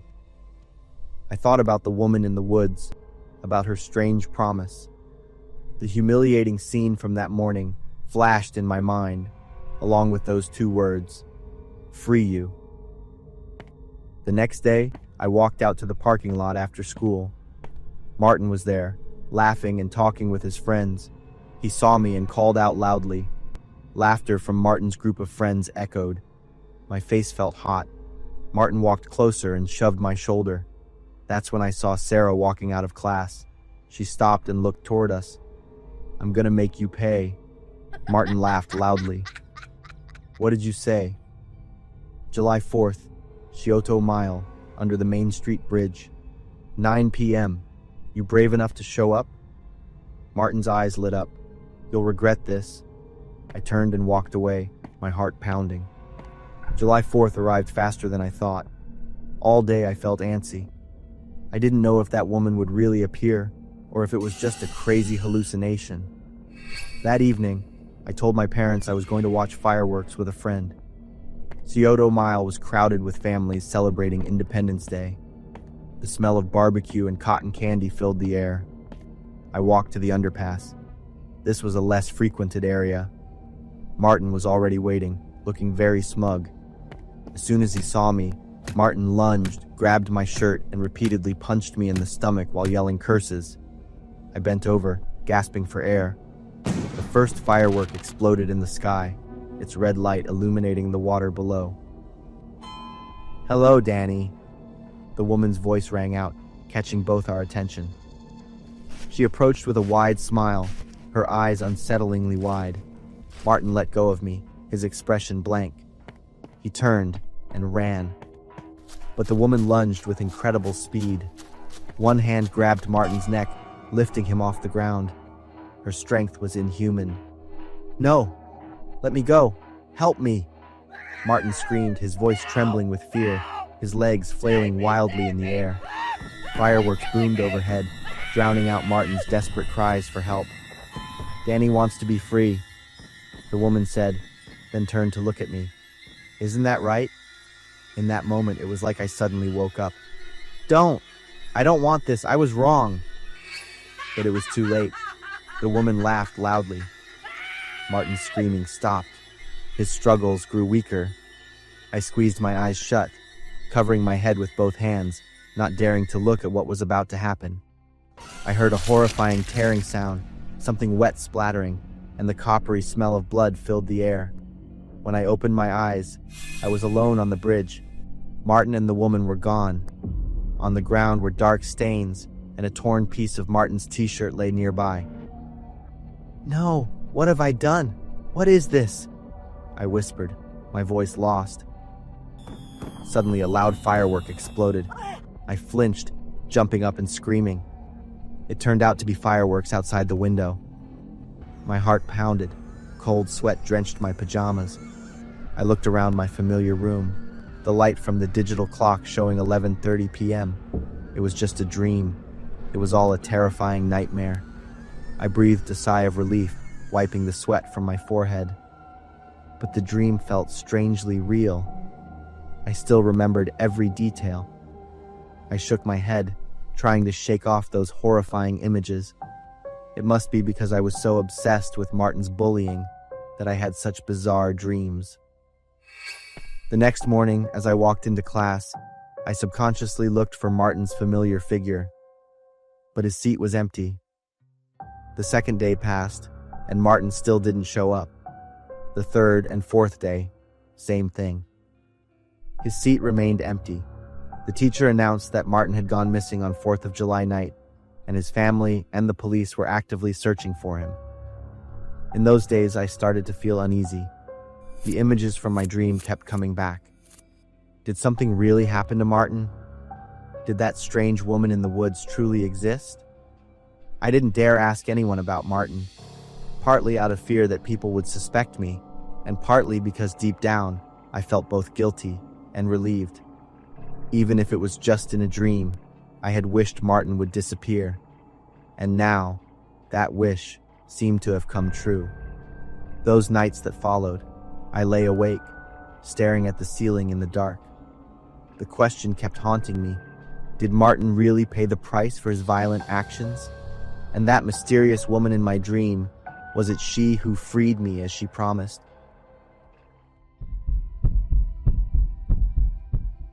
I'm Isaac, 26 years old, living in Kentucky. Every weekend, I drive my green van to go camping with Rex, the dog I've had for 3 years. We've been to many places. Rex always sits in the passenger seat, his bright eyes gazing out the window. It was a weekend in June as I was preparing to head to Daniel Boone National Forest in the Appalachian Mountains. Rex jumped into the van, wagging his tail nonstop as he saw me load the sleeping bags and tent into the back. The weather forecast predicted rain, but I didn't want to cancel the plan. The further I drove into the mountains, the darker the sky got. Black clouds swirled around the mountain peaks, and the wind shook the trees. We arrived at the spot at 3 p.m., but it already felt like 6 p.m. because the sky was so dark. Rex began to get restless, unable to sit still. I was looking for a place to set up the tent when I spotted an open area by the side of the road. It was ideal, flat and shaded by trees. As soon as I turned off the engine, Rex started barking loudly. I looked out and saw a man sitting about 10 meters away, his back turned to us. Around him were scattered camping supplies, a backpack, sleeping bag, and a gas stove. I opened the van door and waved. "Sorry, I didn't know someone was here. I'll find another spot." The man didn't respond. He remained seated, his back slightly hunched, staring at the ground. Rex barked louder, trying to rush toward the man. I had to hold him back. "It's okay, Rex. We'll go somewhere else." I drove off, but Rex kept looking back, barking until the van turned onto a different road. I'd never seen him react like that to a stranger. After driving another 2 miles, I found another spot near a creek. The rain started pouring heavily as I finished setting up the tent. Rex ran into the tent first, shivering and refusing to come out. That night, it rained heavily. I lay in my sleeping bag, listening to the rain pounding on the tent and the sound of the creek flowing. Rex lay next to me, but he kept getting up, his ears standing tall, growling softly. I petted his head and whispered, "Is the rain too much for you, Rex?" But I couldn't sleep either. The rain was intense, and thunder cracked every few minutes, shaking the ground. The next morning, the rain stopped, but the sky remained cloudy. Rex wasn't his usual cheerful self. He didn't run around, didn't sniff the flowers. He stayed close to me, continuously looking toward the forest. We had sandwiches and coffee for breakfast, cooked on a gas stove. I took a few scenic photos, but Rex refused to pose as he usually does. "All right, Rex, let's head home early today." I packed up our stuff and put Rex in the van. As I was driving back toward the main road, Rex suddenly barked loudly. The next moment, a large black bear ran across the road. I slammed on the brakes, and the van skidded on the wet road, coming to a stop just off the side of the road. My heart was pounding. The bear ran into the forest and disappeared. I sat there for a moment to calm down, then realized we were stopped right at the spot where I'd seen the man yesterday. He was still sitting there. I looked more closely. He was sitting just like yesterday, back hunched, head bowed, his hands resting on his thighs. His camping gear was still scattered around him. This was strange. It had rained heavily last night. Why didn't he set up his tent and just sit there? I turned off the engine and opened the van door. Rex jumped down but didn't run around like usual. He stayed close to me, fur bristling, eyes locked on the man. I kept the leash tight. "Hey, are you all right?" There was no answer. His clothes were soaked. Raindrops gathered on his hair and fell to the ground in a steady rhythm. I took a step closer. Rex growled softly, his legs stiff. "Do you need help? Have you been sitting here all night?" Still no response. I noticed his breathing was shallow, his chest barely rising. Was I seeing things? It was hard to see clearly from this distance. I took another step closer. Rex stepped back, the leash pulling tight. I was now only about 4 meters away from him. A strange smell lingered in the air. "Are you having some kind of problem?" I raised my voice slightly. He still didn't react. I took another step forward. The smell became stronger, foul and decayed. "Are you okay?" I reached my hand out, ready to touch his shoulder. When my arm was only half a meter from him, I saw more clearly. There was something on the ground around where he was sitting. Brownish red stains, some dry, others still fresh. I stopped. My heart started racing. "Hey!" I touched his shoulder. It was stiff and cold. I pulled my hand back immediately. Rex barked sharply, almost like a warning. I slowly moved around to the front of the man. Then I saw something horrifying. His chest and stomach were ripped open. The gashes were uneven, as though they had been torn apart with claws. Through the rips, I could see his flesh inside. Part of his chest had been torn out, leaving a deep, dark red cavity. The ribs were exposed, white and jagged. His stomach was also ripped open, part of his intestines missing. I clutched my stomach, feeling nauseous. The stench was unbearable now. The smell of blood, rotting flesh, death. Suddenly, his body tilted to the side, maybe because I had touched him and disturbed his balance. He fell to the left, his head hitting the ground with a small thud. Now I could see his face clearly. His eyes were clouded, no longer reflecting light. His face was pale, with signs of decomposition in some areas. I stepped back, shaking uncontrollably. Rex barked incessantly, trying to pull me away from there. I remembered the bear running across the road earlier. It must have found the body and eaten part of it. I quickly grabbed Rex and ran back to the van, nearly tripping. I started the engine and drove off as fast as I could, not daring to look back. Once I reached the residential area, I stopped at a gas station and called 911 with my hands still trembling. After the police investigation, I learned the man's name was Michael Thompson, 42, from Seattle. He had died from sudden cardiac arrest on Thursday afternoon, before Rex and I arrived. His body had indeed been affected by a black bear.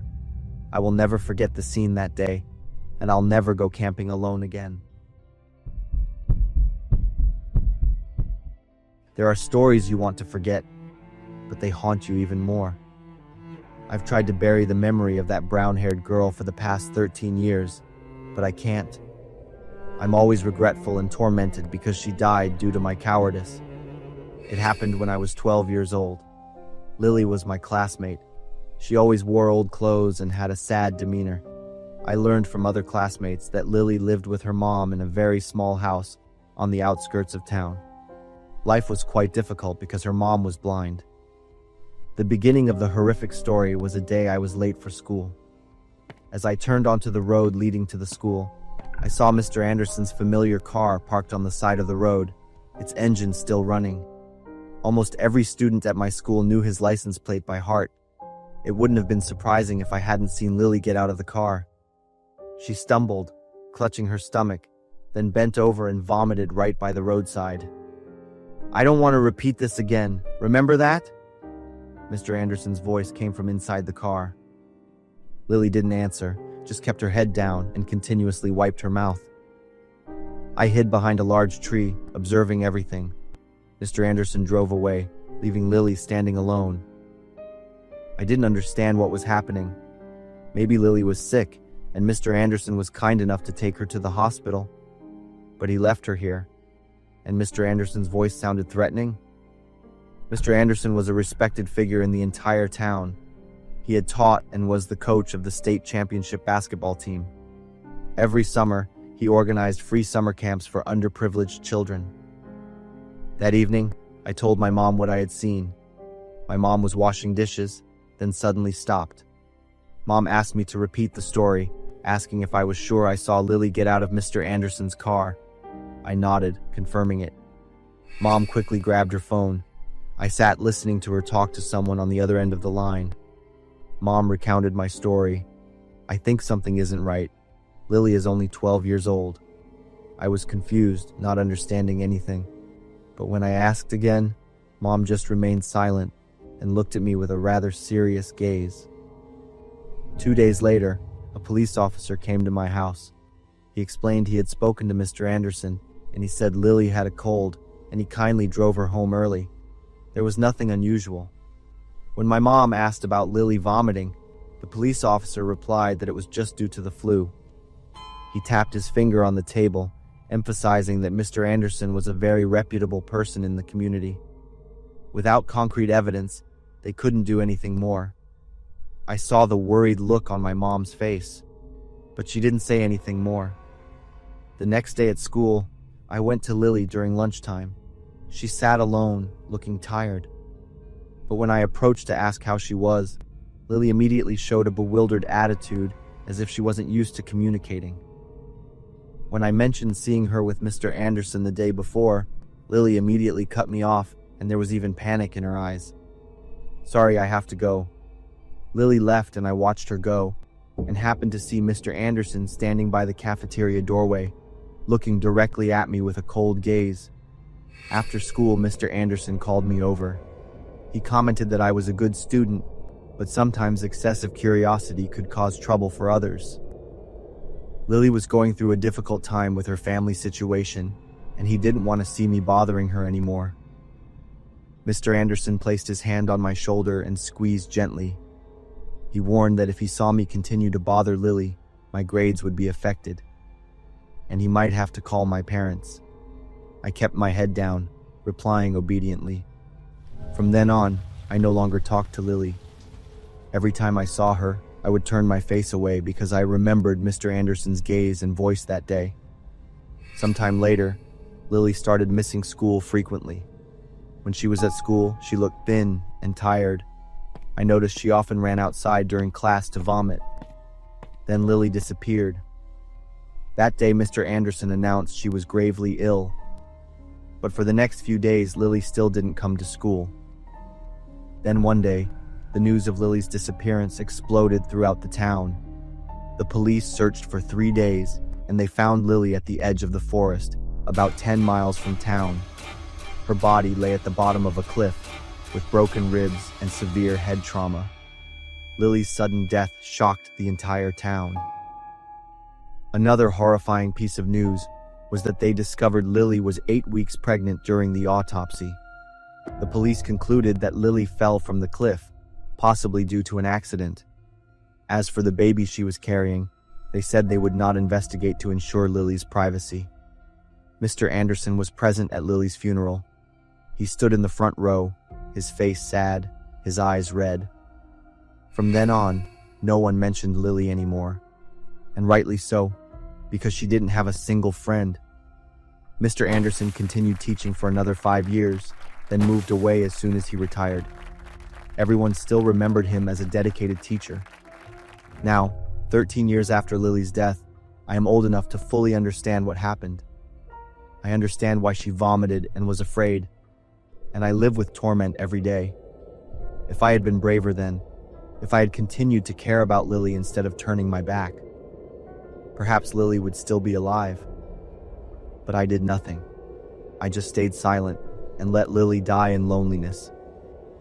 Every time I visit my hometown, I go to Lily's grave and apologize to her. This happened when I was 16. It was a weekend in Ohio. My parents were out at a friend's wedding and said they'd be home late. They asked me to stay home and take care of my little brother. He was 6, clingy, and always glued to cartoons. Jake was planted in front of the TV in the living room, totally zoned out. I headed to the kitchen to grab some orange juice from the fridge. Our house sat at the very end of the street, with just a few other houses scattered nearby. Behind us was a small patch of woods, mostly tall oak trees. As I was pouring the juice, I glanced out the kitchen window. It was already dark out, and the yellow streetlights were casting this dull glow over the driveway. That's when I saw someone standing next to my neighbor's trash can, maybe like 30 feet away. He looked like he might have been homeless. He was staring straight at me, right through the kitchen window. I took a step back. Maybe he was just passing by. I waited a few seconds, then looked again. He was still there, still staring. Only now, he was closer. He was standing right at the edge of our yard. "Jake, come upstairs," I called out, trying to sound chill. "Why? The cartoon's not over yet." Just go upstairs, now. Jake must have caught the seriousness in my voice, because he shut off the TV and dragged himself upstairs without arguing. I flipped off the kitchen light and looked out the window again. The guy was gone. I let out a breath I didn't realize I was holding. Maybe he'd finally left. But just as I turned to leave the kitchen, I caught movement by the dining room window. He was still there, circling the house. My heart was slamming in my chest. I took off running, checking every door and window, hands shaking as I double-checked the locks. My palms were slick with sweat. Then I got to the living room, and there he was. Outside, right there, trying to mess with the window. I backed up until I hit the wall. I needed something. Anything. My brain was spinning. Kitchen knife? No. Too risky. What if he grabbed it from me? I yanked open a drawer and fumbled around. My hand landed on something cold. Heavy. Mom's meat hammer.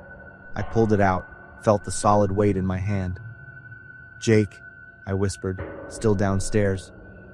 What? Relief washed over me. He was okay. I peeked out one last time, then crept upstairs to him. He saw the hammer in my hand and squinted. What are you going to do with that? I didn't answer, just went around the house, turning off every light. The place went pitch black. Only a bit of streetlight spilled in through the windows.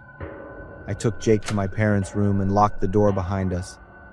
This room was all the way down the hall, the farthest one from the stairs. If anything happened, at least we'd have some time. Why'd we turn off the lights? Jake whined. We're playing hide and seek, I told him. I pulled him into the closet. It was just big enough for the two of us to sit down inside. Jake huddled close next to me. Through the crack in the door, I had a partial view of the bedroom window. I listened. Other than the wind rustling through the oak trees, it was dead quiet. 10 minutes passed. Maybe the guy had left. Maybe I was just being paranoid. Jake was getting antsy. He wasn't built for sitting still this long. He kept whispering about wanting to go back down to watch cartoons. Not yet. Sit still. But I'm bored. I put a hand on his shoulder and whispered, Stay still. We'll go down in a bit. And then I heard something from downstairs. A soft scraping sound, like someone trying to jimmy open a window. My heart kicked into overdrive. I gripped the meat hammer tighter. Jake must have felt me tense up, because he went quiet too. The scraping stopped, then came a sharp crack, glass breaking. Jake flinched, clutching my shirt. What was that? He whispered. I quickly covered his mouth with my hand, told him without words, Don't make a sound. Then we heard it. Heavy footsteps, slow, measured. He was inside. I pulled Jake even closer, feeling him shaking against me. The footsteps moved across the living room. I heard furniture being dragged, drawers yanked open. He was going through everything. Jake leaned in and whispered in my ear, I'm scared. It's okay. I'm here, I whispered back, though my voice was shaking just as much as he was. Then I heard the fridge open, the clink of bottles inside. Footsteps moved closer, stopping at the bottom of the stairs. The whole house went quiet. The only sounds were me and Jake, breathing hard in the dark closet. Then the footsteps started up the stairs, one slow step at a time. The old wooden stairs creaked under his weight. He wasn't even trying to be quiet anymore. I gripped the meat hammer tighter, heart pounding. He reached the top and paused. I could hear him breathing, a raspy, wet kind of wheeze. He was right outside the hallway, just a few steps from my parents' bedroom. Then he turned left, into my room. He was going through the house, room by room, systematic. Then he moved into the little upstairs lounge. Books hit the floor, chairs got knocked over. Then his steps stopped right outside our door. I quickly signaled Jake to stay quiet and held my breath. He froze in my arms. We heard the doorknob turn. Click. The lock held. He twisted it again, harder this time. The door rattled in its frame, wood creaking, but it didn't budge. Then came the pounding. heavy, violent blows over and over, hammering the door. Jake started to cry. I pulled him in tight and slapped a hand over my own mouth to keep from making a sound. Then suddenly, it stopped. Silence. Total silence. We stayed still, just listening. Sweat was dripping down my back. The arm I had wrapped around Jake had gone completely numb, but I didn't dare move. The hammer in my hand felt heavier by the second. Jake had finally stopped crying. Then, off in the distance, I heard sirens. They were getting closer, louder. Suddenly, footsteps. Rushed. Bolting down the stairs. Then bam! The back door slammed shut, hard enough to shake the whole house. A police car screeched to a stop out front, red and blue lights flashing through the windows. I heard voices, officers shouting, radios crackling. Still, I didn't move. I was locked in place, clutching the hammer, holding Jake tight against me. Then came the call. Police! Is anyone home?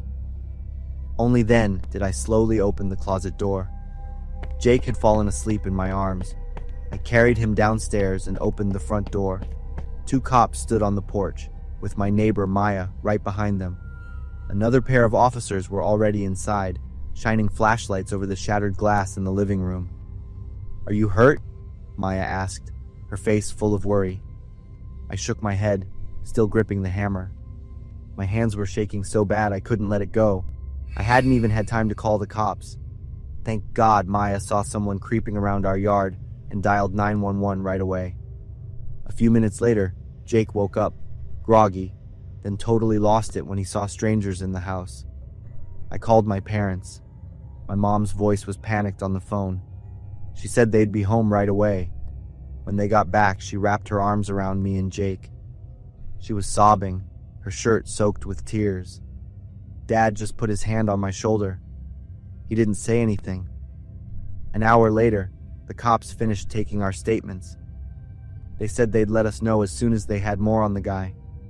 Even after the cops left, Mom still couldn't calm down. She just kept hugging us and crying. Dad said he was installing cameras and an alarm system first thing in the morning.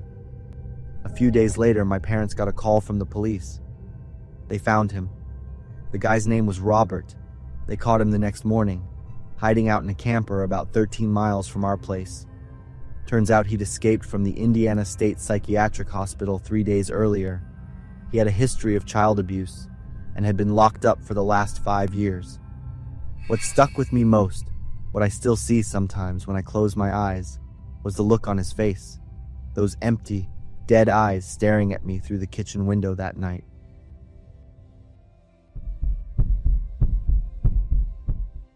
I'm cleaning my new house with Buddy, my dog, just like any other day.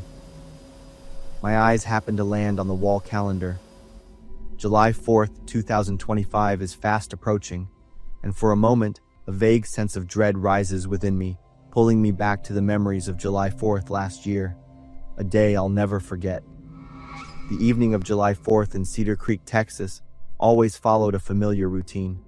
Independence Day celebrations at the town park starting at 6 p.m., followed by fireworks at 8 p.m.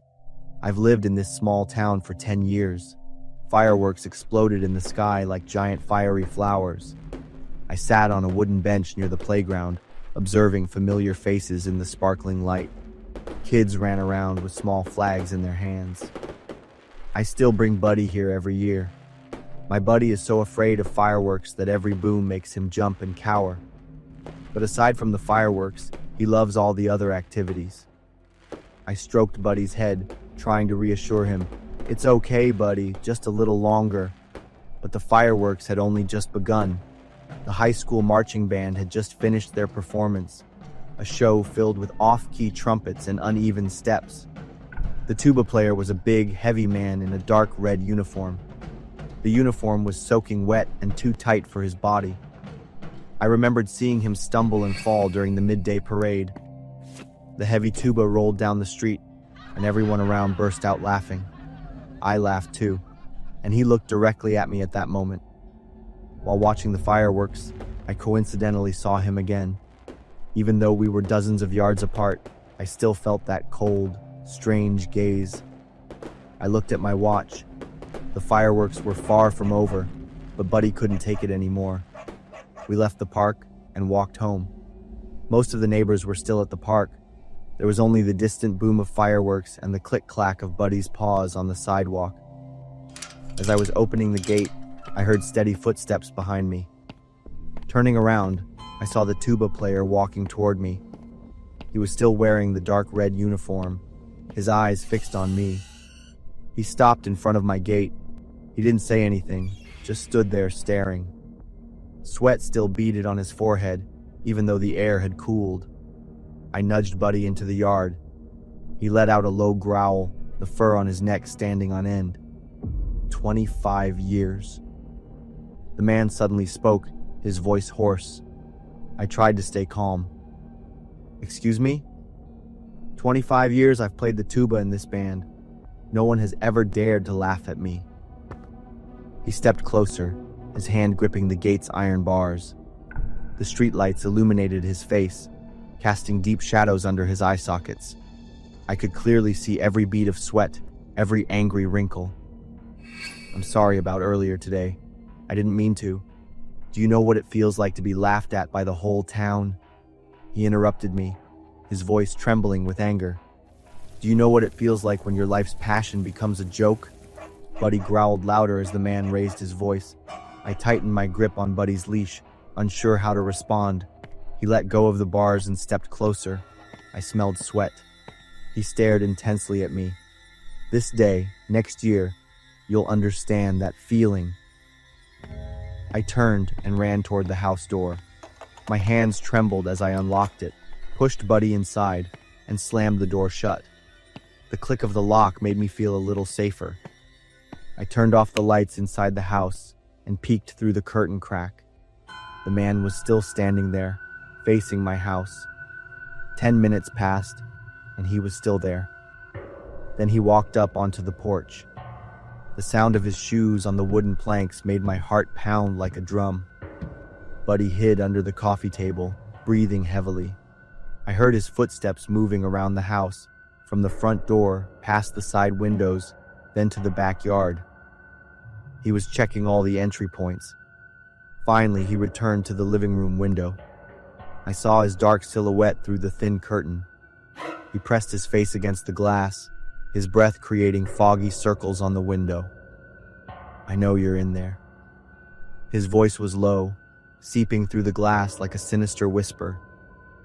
You can hide today, but next year, on this day. He paused, leaving a terrifying silence. You won't be able to hide anymore. I heard his footsteps descend from the porch. I waited another 10 minutes before daring to look outside. The street was empty. He had vanished, but on the window glass, faint traces of his breath lingered. I didn't dare turn off the lights all night. Buddy lay beside me on the sofa, his eyes alert, staring toward the door. The fireworks had long stopped, but their echo still lingered in my mind, along with his words. Soon after that incident, Buddy and I decided to leave town and find a new place to live. That's how we ended up in this house. I truly hoped never to see that man again, but his words still haunt me endlessly. Will he really come back, or was it all just an empty threat?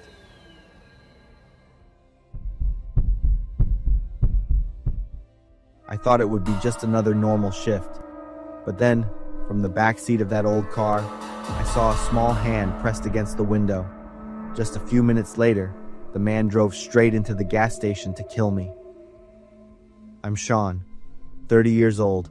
I've been working at the Chevron DTC gas station on the outskirts of Denver, Colorado for 2 years now. My night shift starts at 10 p.m. and ends at 6 a.m. the next morning. Last Thursday night started like any other. I was sitting behind the counter, reading a book and sipping my coffee. The clock on the wall showed midnight. Outside, the green neon light of the sign illuminated the empty parking lot. The highway wasn't far, and I could hear cars whizzing by occasionally. A little while later, I heard an engine approaching. A gray car rolled into the station. The car looked pretty old, with paint peeling in many places, and the left headlight seemed a bit dim. The driver was a man in his 40s, with long, thinning brown hair and a thick beard. He parked at pump number 3, got out of the car, and opened the gas cap. What caught my attention was how he kept looking around cautiously. His hand trembled slightly as he held the gas nozzle. I went back to my book. Staring at someone for too long is rude, but I did the opposite of what I thought. After just a few seconds of looking at my book, I looked up at him again. This time, I saw a small movement in the back seat of the car. At first, I thought it was a reflection, but then I saw it more clearly. It was a small hand of a child, pressed against the back window. The hand only appeared for a few seconds before disappearing. It must be a small child with an adult, was my first thought. But the man's attitude made me get up to observe more closely. He was still pumping gas, but he turned back to look into the car, saying something with a sharp tone. The gas pump automatically stopped. The man hung up the nozzle and walked towards the store. He pushed open the glass door and walked toward me with a cold demeanor. "That'll be $30, pump number 3. "Yes, sir." I entered the amount into the register. "Do you have a small child in the car?" His eyes suddenly sharpened. "Why?" "I saw a kid in the back seat. If you need anything for the child, we have candy and sodas." "None of your business. Just ring it up." His reaction wasn't like a normal father who would smile and talk about his child. "Cash or card?" I tried to keep my voice calm. "Cash." He pulled out a wad of crumpled bills from his back pocket. I took the money, deliberately counting slowly. "Is there a problem with the pump?" "I need to check the receipt printer." "No receipt needed. Just give me the change." "Company policy. I have to print a receipt for every transaction." "Hurry up!" I bent down as if fixing the printer, but I was actually pulling my cell phone out of my pocket. I dialed 911 without looking, hoping I hit the right numbers. "Sorry, the printer's jammed. It'll be a few more minutes." The man started to get restless. He glanced out the window towards the car. "No receipt needed. I have to go now." "Just a little longer, sir." I felt the phone in my hand vibrate, a sign the call was connected.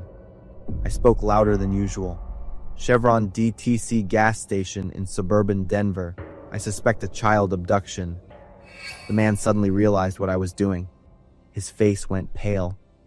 "You bastard." He reached over the counter to snatch the phone, but I managed to pull back. "The police are coming!" I yelled. He didn't say anything else, turned his back, and ran outside. I heard the car engine start. Through the glass, I saw him jump into the car and hit the gas. But instead of driving straight onto the road, he backed up, then slammed directly into the store. I jumped to the side as the Honda crashed into the glass door. The glass shattered loudly, pieces flying everywhere. The store's alarm blared, then went silent. The front of the car was deep inside the store, knocking over shelves of candy. I lay behind the counter, feeling blood from a few small cuts on my hands. The man yelled from inside the car, "I'll kill you!" But the car's engine had died. He tried to restart it, but the car wouldn't turn over. Police sirens blared in the distance, getting closer and closer. He opened the car door and ran out. I saw him through the gap between the fallen shelves. He ran towards the back of the store, but I knew there was only a dumpster and a high fence back there. He wouldn't be able to get away. 2 police cars pulled up right in front of the store. 4 officers jumped out, guns drawn. "Police!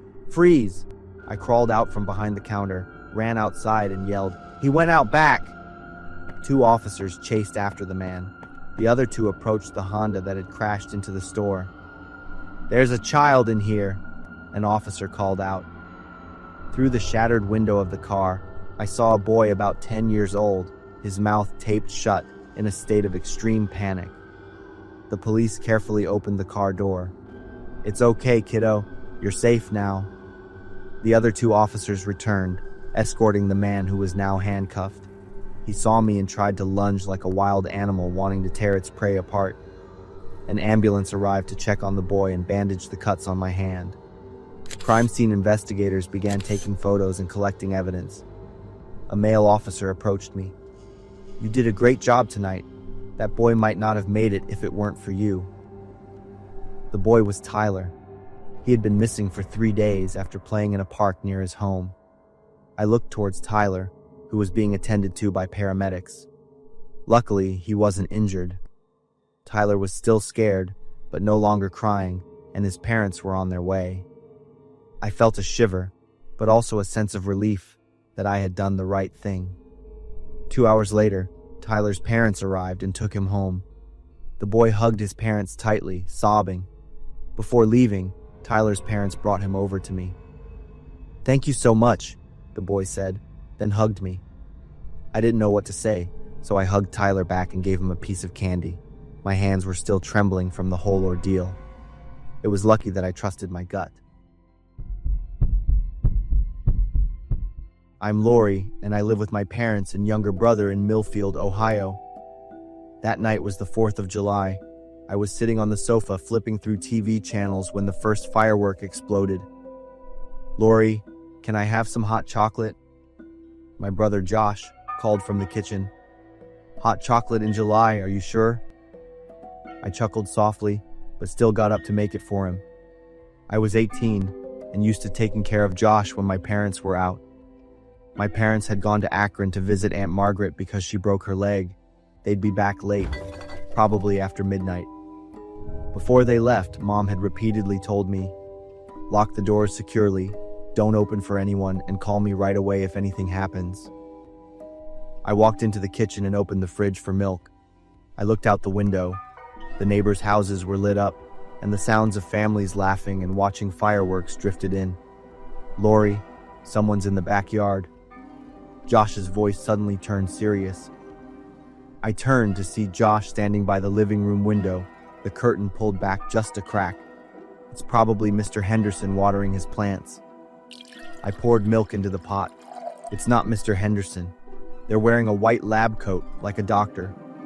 I turned off the stove and walked to the window. Josh stepped back, his face pale. I looked out. In the dim light from the porch lamp, I saw a figure standing by the fence, their back to me.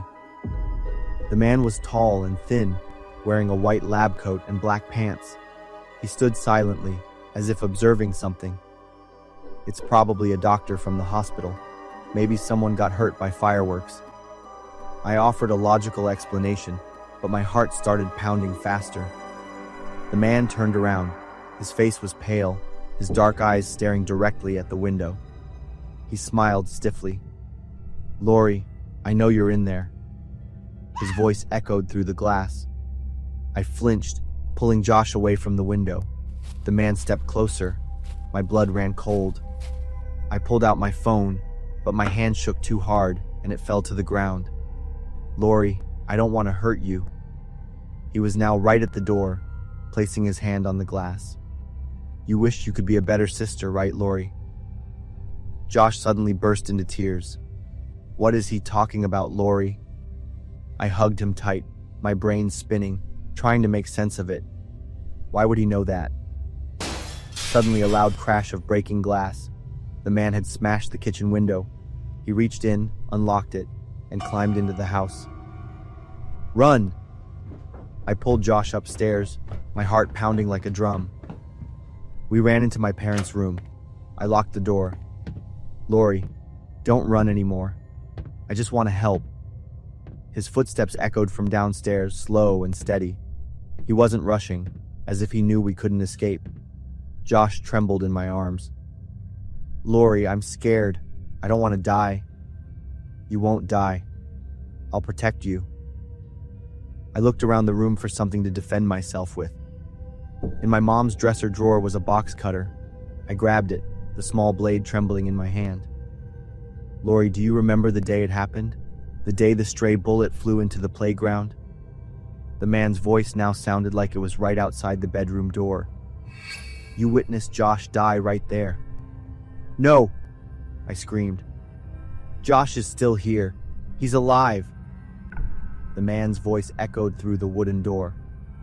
"Lori, you've been living in an illusion for the past 5 years. Josh has been dead for a long time."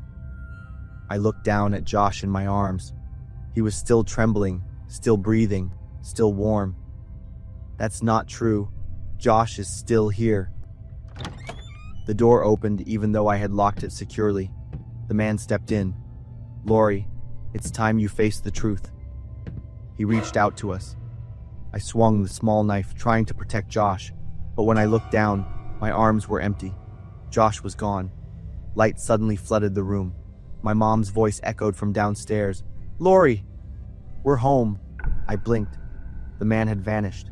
I was sitting alone in my parents' room, the knife stuck in the wooden wall. My parents ran up, their faces full of worry. Lori, what are you doing here? Why are you holding a knife? I looked around the room, searching. Where's Josh? Where is Josh? Mom knelt beside me and burst into tears. Lori, Josh passed away 5 years ago. I stared at my parents in shock. Memories of that day flooded back. Josh lying in a pool of blood on the playground, the sirens and screams. I held him in my arms, begging him not to die, but it was too late. No, Josh is alive. I just talked to him. Dad placed a hand on my shoulder. Lori, we're taking you back to the hospital. Dr. Peter will help you. I sat there trembling. In the corner of the room, I still saw the shadow of the man in the white lab coat. So he was my doctor. But I knew very well that no matter how much medication I took, or how many doctors I saw, the terrifying feeling and the pain of losing Josh would always stay with me. Outside the window, fireworks still bloomed in the Ohio summer night sky. But for me, summer had ended a long time ago.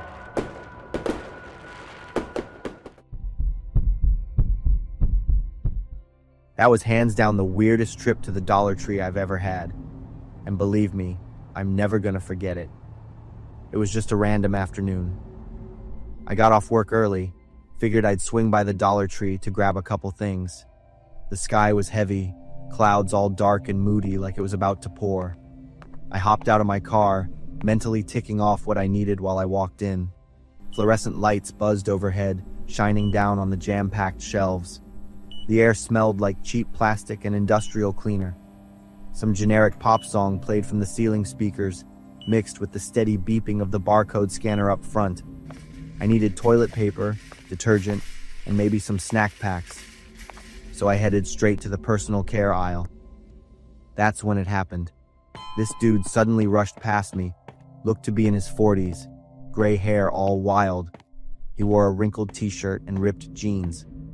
He was speed walking, cart loaded to the brim, stuff piled high, barely hanging on. Then out of nowhere, he slammed to a stop in front of this lady looking at shampoo. Can you pay for me? I really need this, he rasped, voice rough like sandpaper.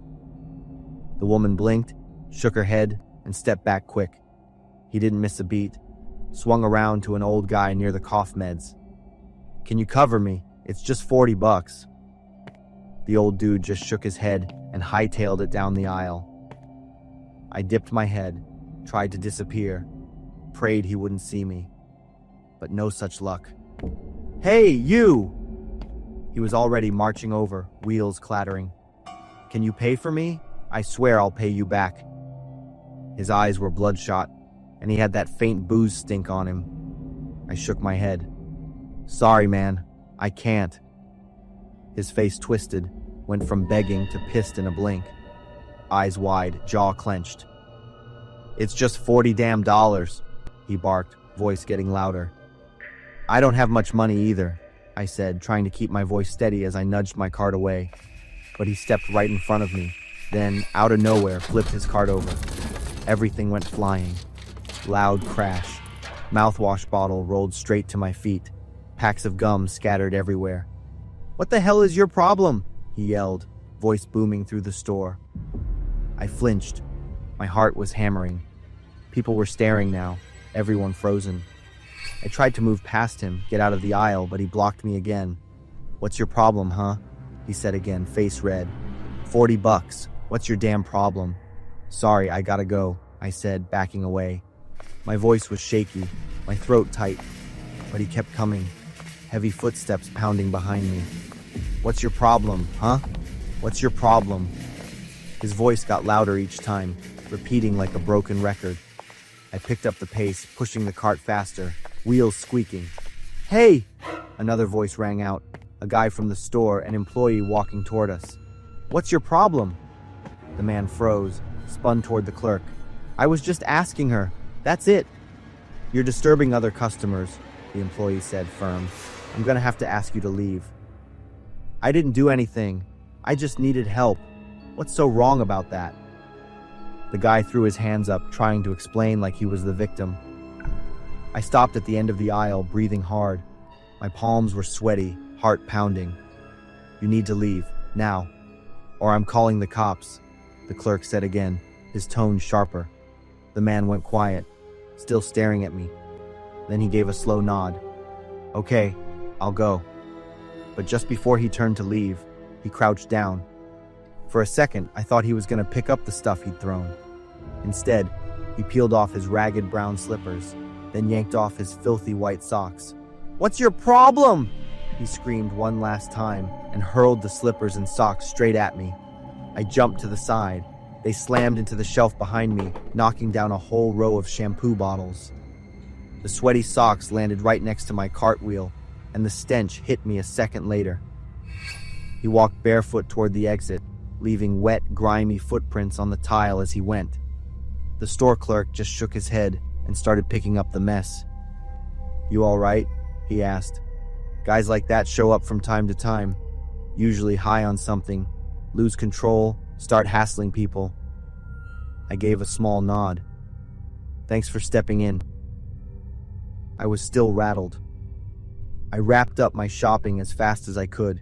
At checkout, I kept glancing toward the entrance, paranoid he might be out there waiting. But the parking lot was clear. I got in my car and slammed the door shut, locking it right away. Even on the drive home, I could still hear it echoing in my head. "What's your problem?"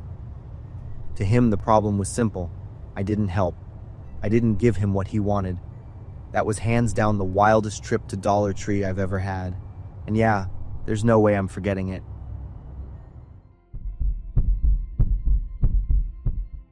I'm Katie, 14, and I live in Phoenix, Arizona, with my sister Elise, who's 15.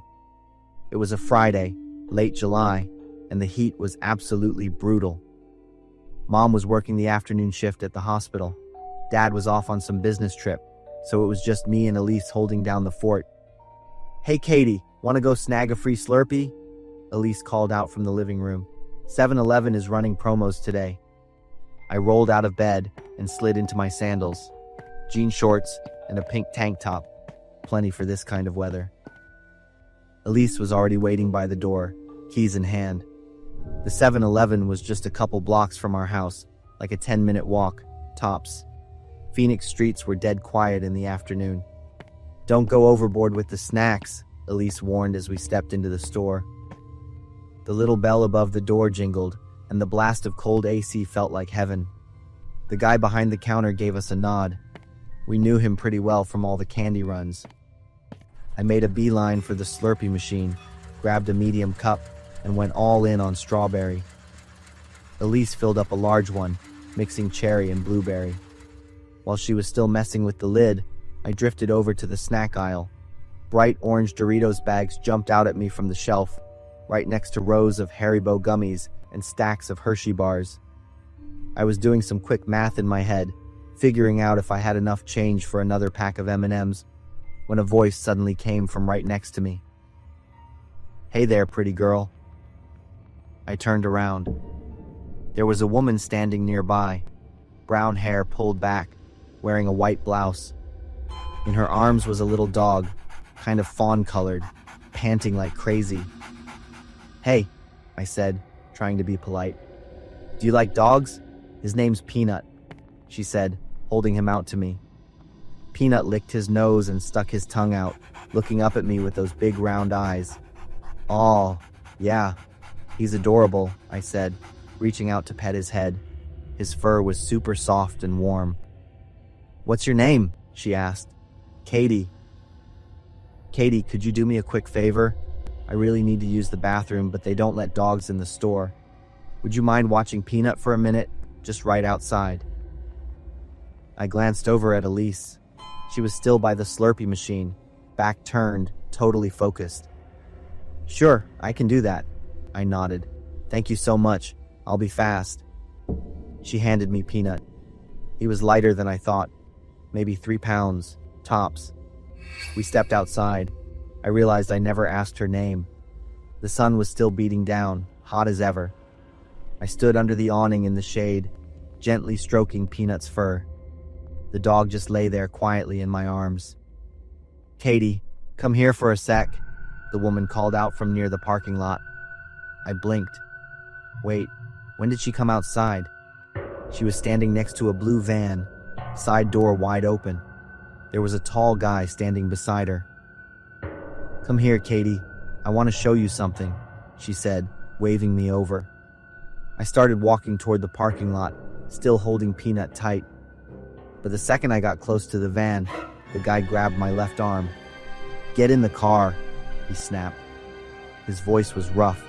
His hand clamped down on my arm, huge, calloused fingers digging into my skin.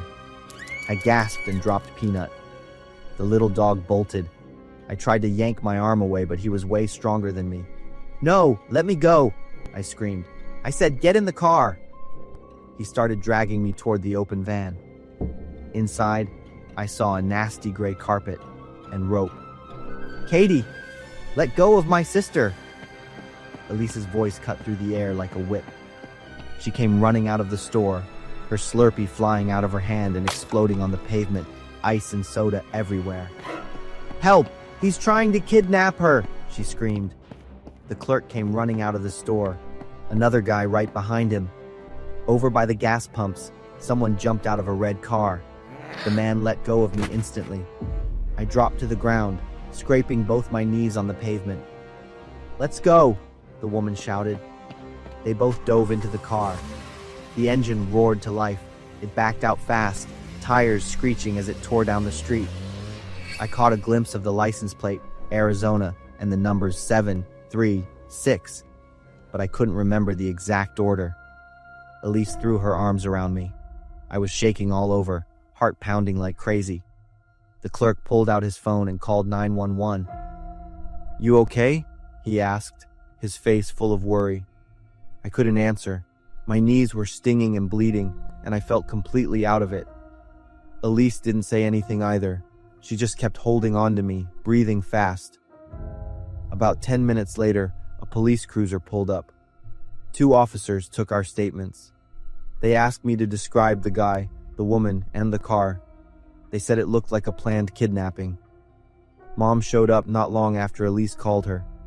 She hugged us tight and cried. Dad booked the earliest flight back to Phoenix. That night, at dinner, I still couldn't stop shaking. I kept seeing the guy's cold eyes and feeling his hand crushing my arm. Elise sat beside me, holding my hand the whole time. "From now on," Mom said, "you girls do not go anywhere alone, and you always tell us where you're going." I nodded. I got it now. The world wasn't as safe as I'd thought. The next morning, the 7-Eleven clerk called my mom. He'd found Peanut wandering near the store, hungry, thirsty, and totally lost. Poor little guy. He'd been part of their plan, and they didn't even care what happened to him. "Can we keep him, Mom?" I asked, while she was telling us about the call. Mom looked at Dad, then Elise. "If no one comes forward after a week, we'll make it official," she said. A week passed. No one called. No one claimed him.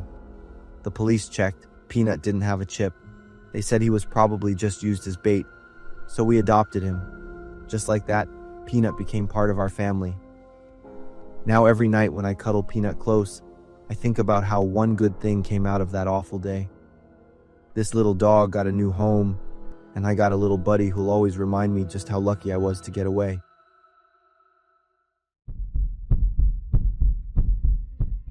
My name's Alex. Josh and Tyler, they've been best buds since college. The 3 of us are pretty outdoorsy. We love getting out in nature. Every now and then, we ditch the city for quick 2-day camping trips out in the woods. Last time, we headed out on a Saturday morning in July, each with a backpack loaded with gear. The plan? Hit 2 different campsites, one night at each. The first spot was about 2 miles off the main trail, tucked near a little stream. We made it there around 3 p.m. I dropped my pack and took a look around. Josh was already pulling his tent out, and Tyler was off gathering dry wood for the fire. "This place is perfect," Josh said while setting up. I nodded and started unpacking my stuff. The sun was already dipping low, and Tyler was stacking up kindling for a small fire. We kicked back, grilled some sausages, cracked open a few beers, and just let the stress from the week fade away. Then, around 8, something rustled in the bushes behind us. We all turned. Some guy stepped out. Gray, messy hair, unshaven beard. Looked like he hadn't seen a shower in a while. "Hey guys," he said. "Saw your fire and thought I'd come over." Josh glanced at me, then at Tyler. None of us said anything, but yeah. The vibe got weird fast. I asked, "Hey, you camping out here too?" The guy gave us this weird little smile. You could say that. I've been out here a long time. He just stood there, eyes locked on the fire. That's when I noticed. His hands were shaking. "You okay?" "You look cold," Tyler asked. "Cold? Nah, I'm not cold anymore." That sent a chill down my spine. Josh got up real casual like, said he was gonna grab more firewood. "Mind if I stay here with you?"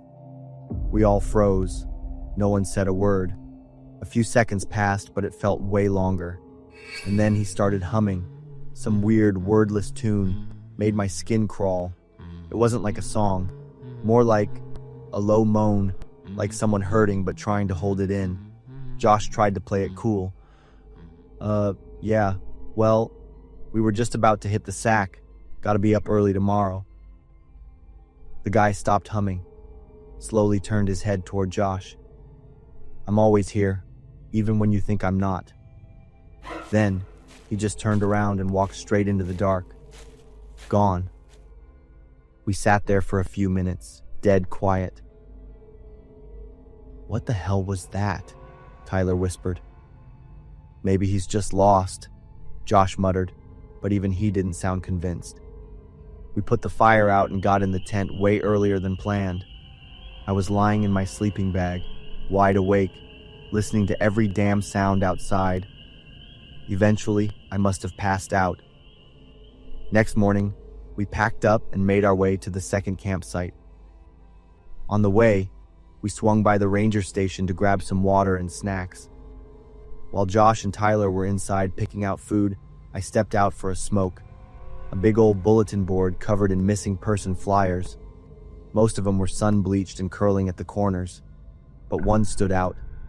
The face on it made my stomach drop. Thomas Gray, 58, missing since last September. May have mental health issues, last seen in this area. It was him, the guy from last night, no doubt in my mind. I called Josh and Tyler out. As soon as they saw the flyer, the color drained from their faces. We called the number on the flyer. Cops said they'd send someone out to check the area.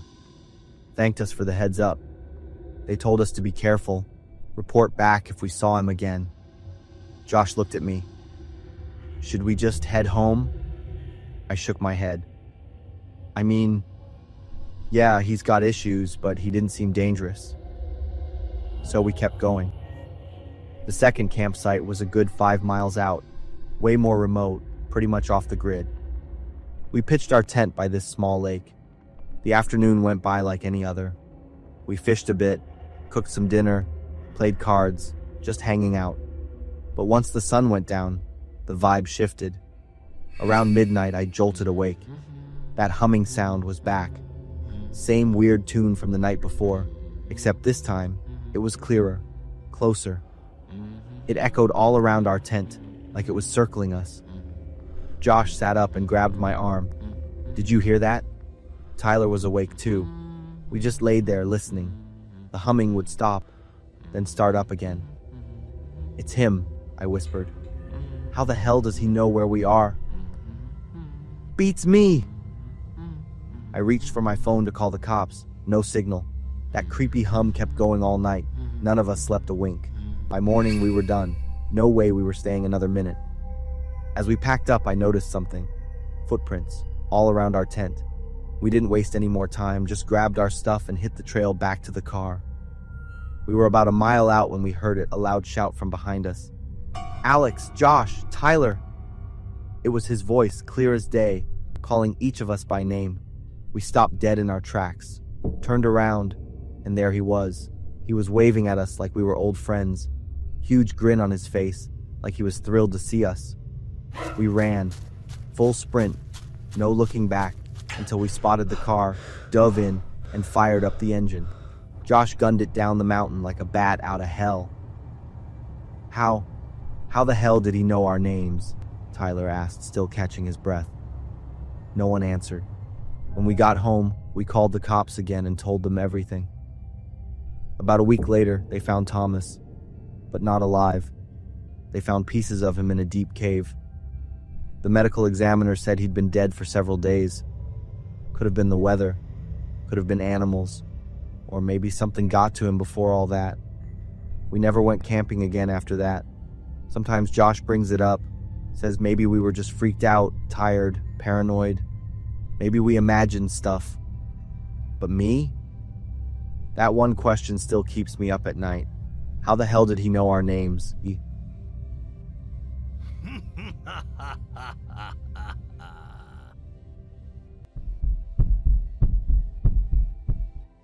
I'm Anna, and my small family just moved to Columbus, Ohio, about 6 months ago.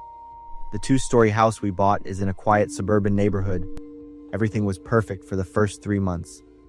I set up a cozy workspace in the downstairs den. Mike was settling in well at his new job, and Emma quickly made friends at school. We even got to know most of our neighbors, except for the man living in the house next door. Mike said he'd met him once, a retired chemistry professor named Daniel Lee. He lived alone and preferred his privacy. Then winter came, and with it, a strange feeling. In the afternoons, I started to feel tired. My mind was foggy, and I couldn't focus. Headaches appeared often, starting at my temples and spreading to the back of my head. At first, I figured it was just the lack of sunlight and my body adjusting to the colder weather. I wrote down my symptoms in a journal and tried to change my diet, exercise more, and even take vitamin D supplements. But it didn't seem to help. Then Emma started having morning sickness and trouble sleeping at night. I think we should take Emma to the doctor, I told Mike. I think you're just worrying too much, Sarah. We just went through a big move. Our bodies need time to adjust. Maybe Mike was right, but I was still going to keep an eye on everything. I started tracking the times we felt worst, the food we ate, even the weather. After a week, the results showed our symptoms seemed to get worse in the evenings and early mornings. One day, I felt my body suddenly and noticeably exhausted after a visit from our neighbor, Mr. Daniel. Mike thought he was pleasant, but I didn't. His eyes were too intense, his smile fake, and he always found reasons to come over more often. The situation became serious when Emma had a seizure at school. The results came back. Emma didn't have a fever, and all tests showed nothing unusual. We were sent home with advice to monitor her and come back if she had more seizures. After Emma fell asleep, I told Mike, I think there's something in this house making us sick, and Mr. Lee is involved. Mike was surprised. Daniel? He's very friendly. He has a chemistry degree and researches narcotics. I looked him up. So what? That doesn't incriminate him. I've seen him lurking around the house when you're at work, and our symptoms get worse every time he comes over. You're being paranoid. Maybe you should see a therapist. I felt helpless and disappointed after talking to Mike. He insisted on defending a stranger instead of worrying about his wife and daughter. I ordered small surveillance cameras online, placing them on the porch, at the front door, and in the main ventilation room. I also bought an air testing kit and sent samples to a private lab. I started sleeping in Emma's room for her safety. One night, I heard a sound, a soft hiss, like gas escaping. I turned on the light and checked around, but saw nothing. The next morning, I checked the cameras. At 2 a.m., Daniel Lee approached our house, wearing a gas mask and carrying a small device. Then, he moved to Emma's window, but seemed to give up when he noticed the window was tightly closed. I felt nauseous and terrified. I was right. He was poisoning us, but why? I needed more concrete evidence before going to the police. I didn't tell Mike about the video or the samples until I had enough proof.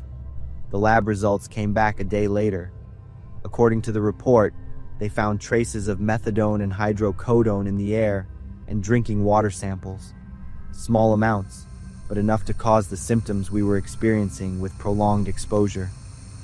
What should I do now? I couldn't confront Lee alone. I needed Mike to trust me. I waited until Emma was asleep, then sat down with Mike and showed him the video and the lab report. Mike stared at the screen, then at me. There was something in his eyes. Fear? Guilt? We need to call the police. Number not yet. We need more evidence. Mike, he's slowly killing us. I'll talk to Daniel tomorrow. There might be an explanation. Mike's answer confused me even more. Why would he want to talk to the person harming his family? Why not call the police immediately? A horrifying thought suddenly struck me, but I immediately dismissed it. No, Mike couldn't know about this.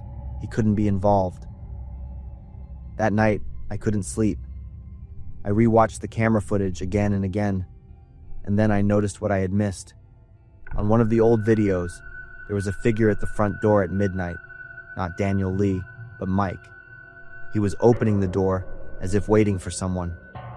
I rummaged through Mike's phone when he went to the bathroom the next morning. I found messages between him and Daniel, messages talking about dosage, effects, and leaving no trace. And then I found the reason.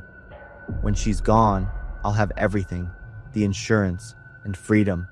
Stick to the plan. Slowly, no one will suspect. I felt like my world collapsed. My husband was trying to kill me. I took screenshots of the messages, backed up the videos to a hard drive that I hid in my bag. I told Mike I was taking Emma to the doctor for further checks.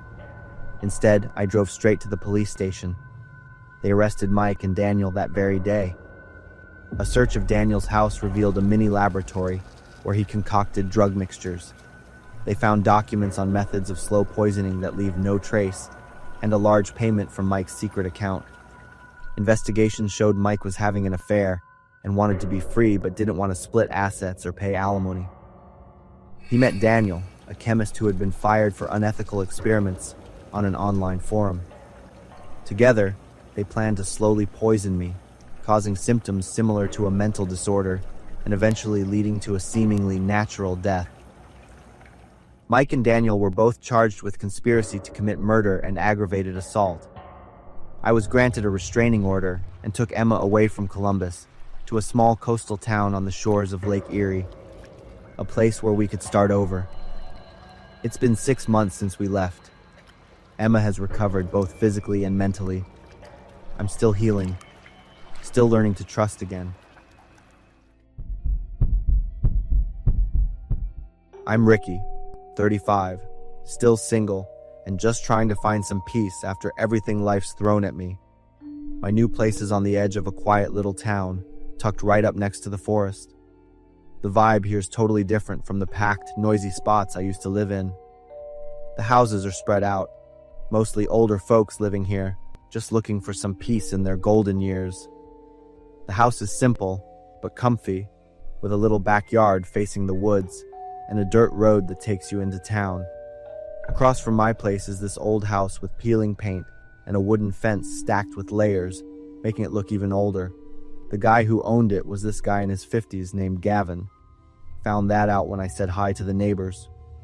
I spotted Gavin a few times, not because I was nosy, just wanted to know when he was around so I could say hey. On the afternoon of day 3 after moving in, I swung by Gavin's place to say hi and share some cake. Gavin opened the door looking awkward, but he lit up real quick when I introduced myself and said hey. He invited me in, and while he sounded friendly, his voice had this weird shake to it. I walked in and noticed his place was pretty messy. The furniture was old, and it felt kind of stuffy with no natural light.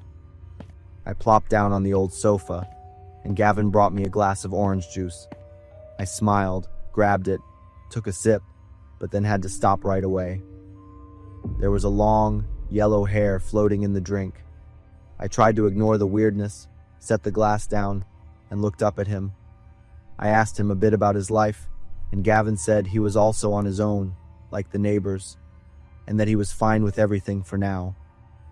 As Gavin was talking, he turned away and suddenly blasted the music really loud, the high-pitched tune shaking the whole place. I couldn't hide my surprise, and Gavin busted out laughing, his face all red and puffed up, saying that was his way of chilling out. I started feeling disrespected, so I politely said bye and left. That was the one and only time I went to Gavin's place and talked to him. Every move Gavin made, every look in his eyes, just screamed weird eccentricity. Even though I tried not to judge, I couldn't shake the feeling that he wasn't like any of the other older folks I'd met. One time when I was coming back from town, I walked by Gavin's place and saw a young girl standing at the window and waving at me. But the way she looked was off, way too excited for just a random encounter. I clearly remembered Gavin saying he lived alone, so maybe this was his daughter stopping by for a visit. I smiled back, telling myself not to overthink it, but I still had a weird feeling about the whole thing. Then one night, I couldn't sleep. The sound of stuff crashing, furniture being smashed, and kids crying loudly just left me feeling totally confused. I went to the window to check it out, and I guessed the noise was coming from Gavin's place. I didn't want to get involved in other people's family drama, but those sounds really made me uneasy.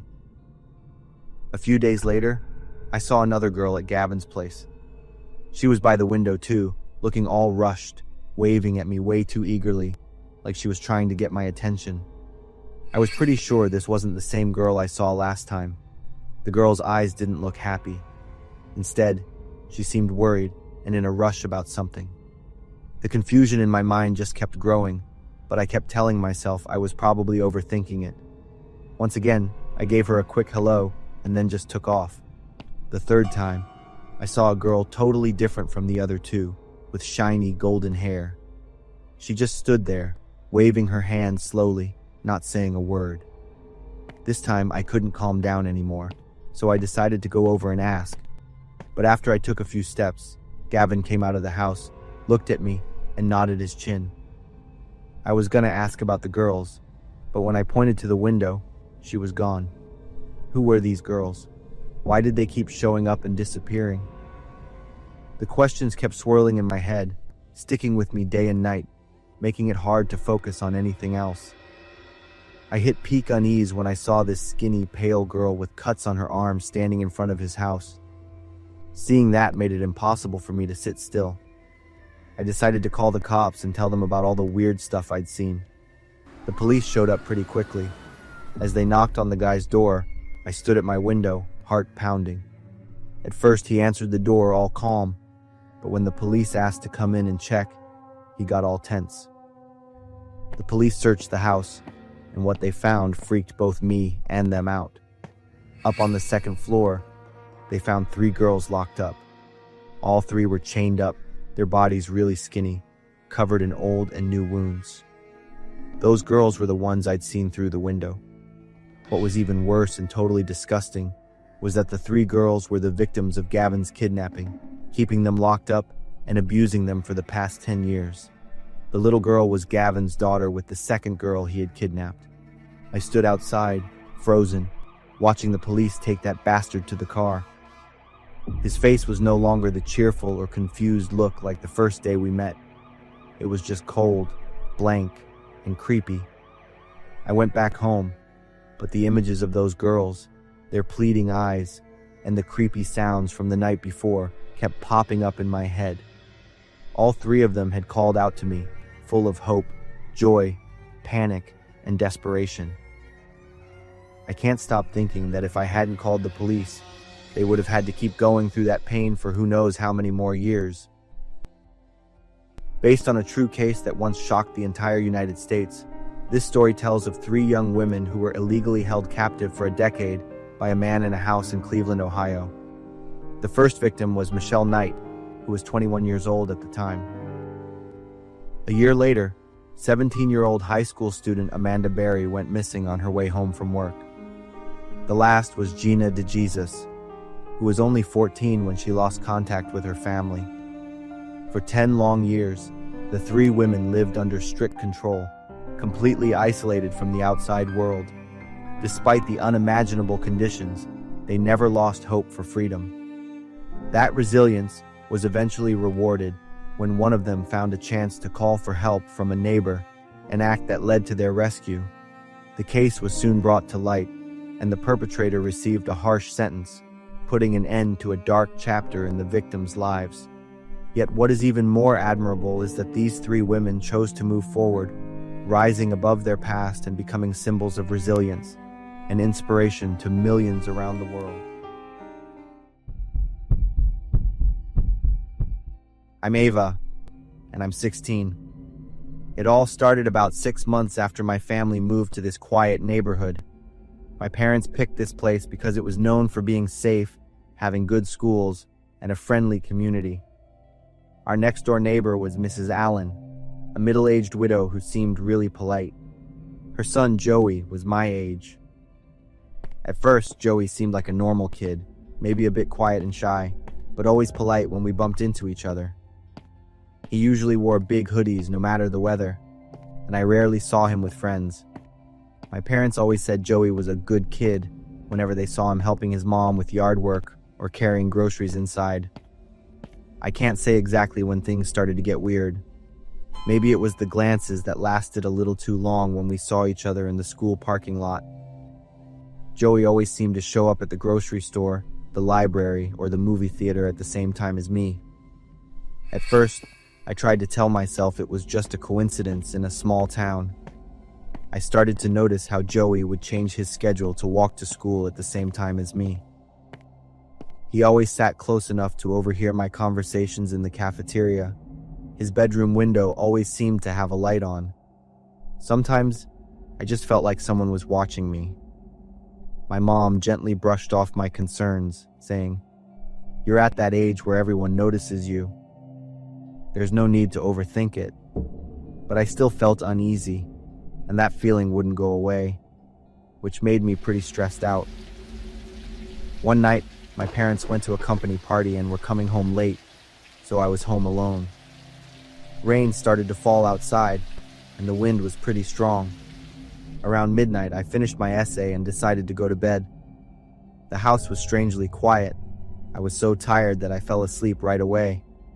I don't know how long I'd been asleep when I woke up.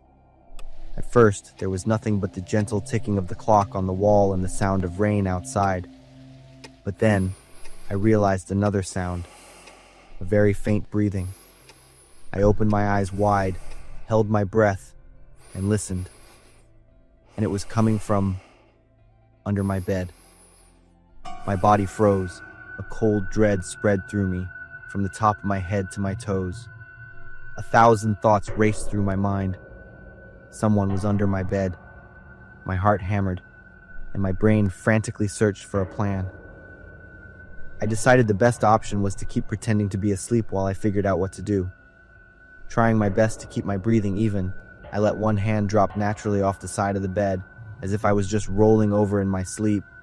And then, my fingers touched human hair. All pretense vanished. I shot upright and leaped out of bed, unable to stop the scream that ripped from my throat. At the same moment, a dark figure emerged from under the bed. It was Joey. He stood there in his familiar black hoodie, his eyes wide. In his hand was a knife. Time seemed to stand still for a few long seconds as we stared at each other. I grabbed my bedside lamp and hurled it straight at Joey. It missed him, but it created enough of a distraction for me to bolt for the door. I heard Joey stumble behind me, probably tripping over something in the dark. I ran downstairs, my heart pounding in my chest. I could hear hurried footsteps chasing me. At the front door, I fumbled with the deadbolt, my trembling hands making the simple task difficult. Finally, the door swung open, and I ran to the nearest house with lights on. Mr. and Mrs. Jenkins' place down the street. I banged on the door frantically, yelling my name and begging for help. The door opened, and Mr. Jenkins' confused face appeared. I quickly explained everything, and Mr. Jenkins immediately called the police. My parents rushed home from their party. Police searched Mrs. Allen's house, and then, even more horrifying things were discovered. Joey hadn't just been watching me from afar.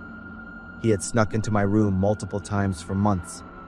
His room was a chilling shrine dedicated to me. Hundreds of photos of me doing all sorts of activities were plastered all over the walls. In a journal, police found detailed entries about what Joey called observation nights. Nights when he hid under my bed and simply watched me sleep.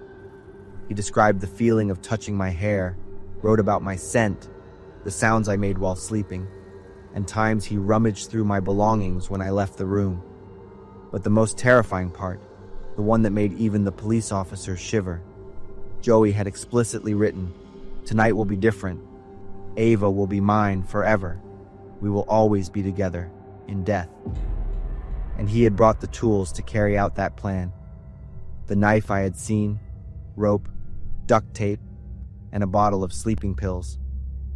During the interrogation, Joey confessed to all of it with a disturbing calmness. He said he had fallen in love with me the first day he saw me, that we belonged together, and if he couldn't have me, then no one could. He detailed how he broke into my house through a first-floor window I had forgotten to lock. More than a year after the incident, I still wake up every night, my heart pounding, imagining someone hiding under my bed. Joey is in a mental institution. My family moved to another city, but I know I'll never feel truly safe again.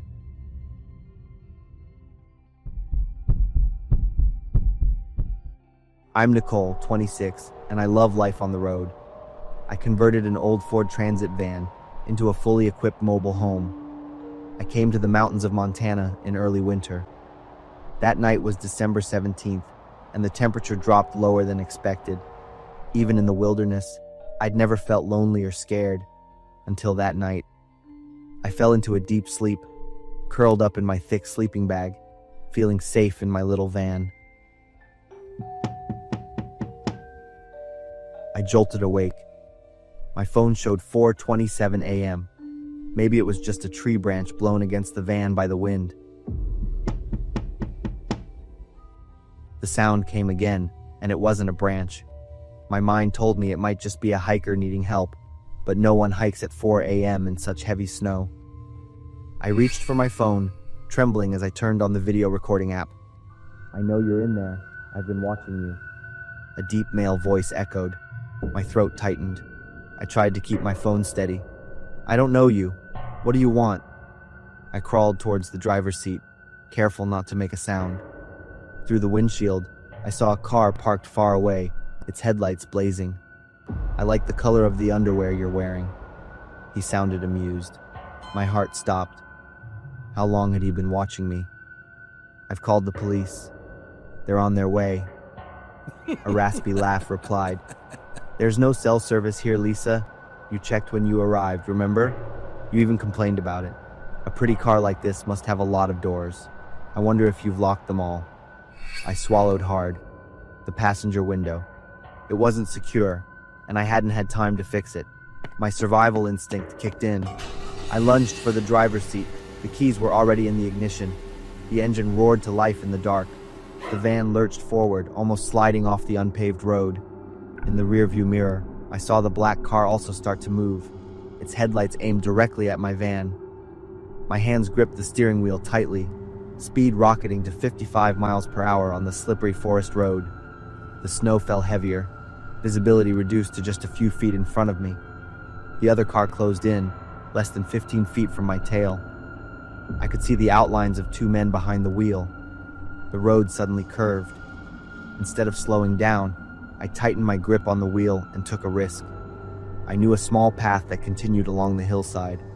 As I reached the bend, I suddenly pulled the handbrake, sharply turned the wheel, and swerved the van onto the narrow path to the right.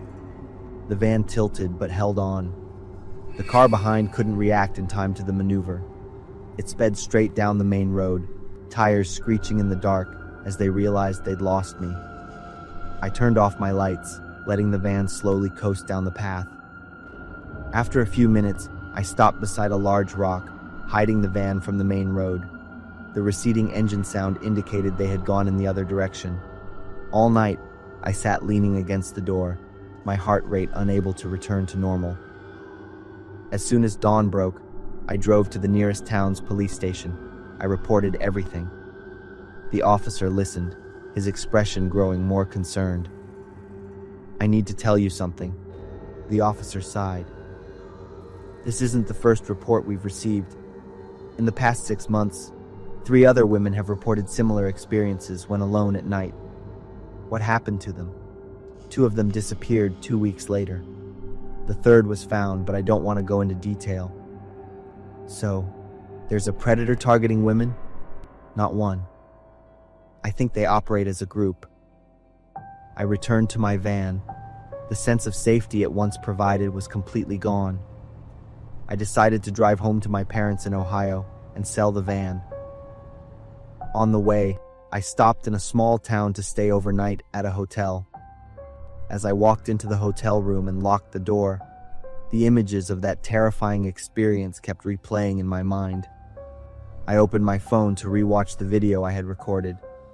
Maybe I would see something I had missed. With trembling hands, I opened the video file. The screen was pitch black, but the audio was clearly recorded.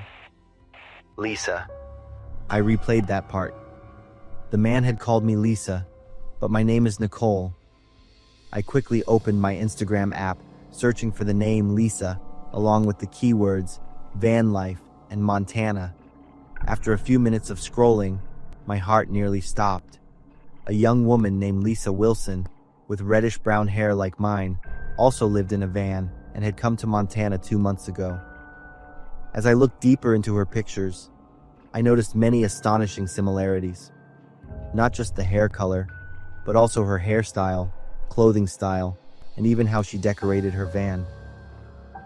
I scrolled down to Lisa's older posts. She bought her van from the same dealership in Seattle where I bought mine. The Ford Transit model is very popular in the van life community, and metallic silver paint is also a common choice. I scrolled further and discovered that Lisa had worked for the same travel magazine I had contributed to. I believed that if anyone followed both of us on social media, they could easily mistake us for each other. I rushed to my camera bag and pulled out an old memory card I hadn't deleted. There was a photo of a sunrise near the campground, and in the distance, I saw a Ford Transit van identical to mine. My hands trembled as I realized the truth. They mistook me for Lisa. Immediately, I called the police officer who took my report. The police asked me to bring the van to the station for a thorough inspection. My Ford Transit wasn't Lisa's van, but they were almost identical. More importantly, through GPS and gas station data, the police discovered that both Lisa and I had traveled similar routes within the past 2 months. 2 weeks later, I heard that the FBI had arrested 4 suspects at a secluded farm more than 60 miles from me. They found evidence linking them to at least 7 other disappearances in Montana and other states. This network had been operating for years, targeting people living on the road because they had less social contact. Lisa Wilson was not found alive. 6 months later, I'm still trying to rebuild my life in a small apartment in Columbus. I no longer live on the road, but I've never given up on my dream of freedom and exploration. Instead, I'm writing a book about women's safety. In my photography notebook, I still keep a picture of Lisa, the stranger whose life became intertwined with mine by chance.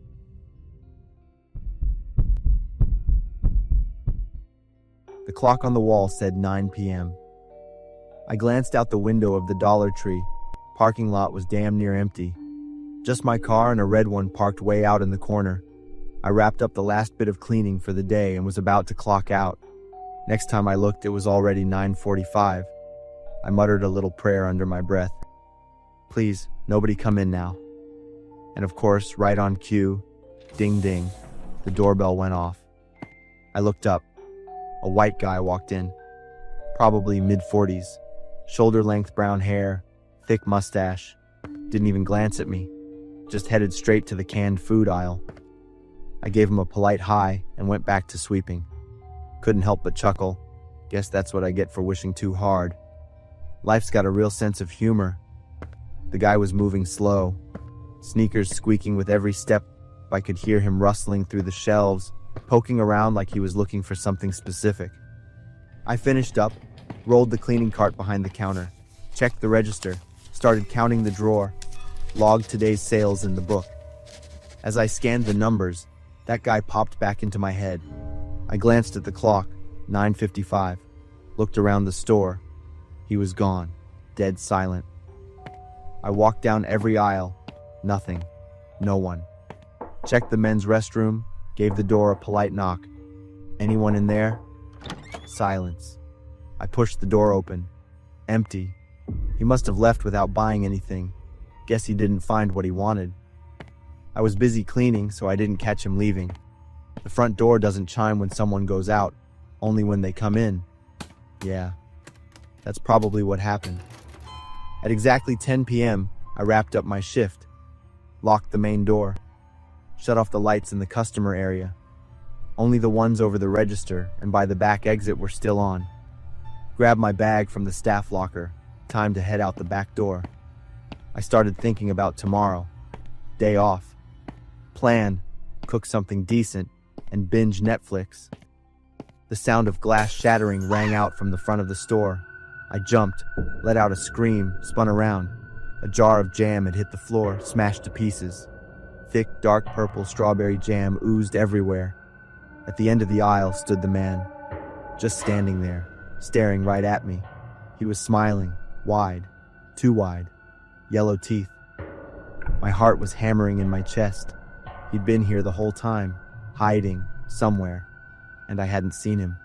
"The store's closed, come back tomorrow," I called out, voice shaking.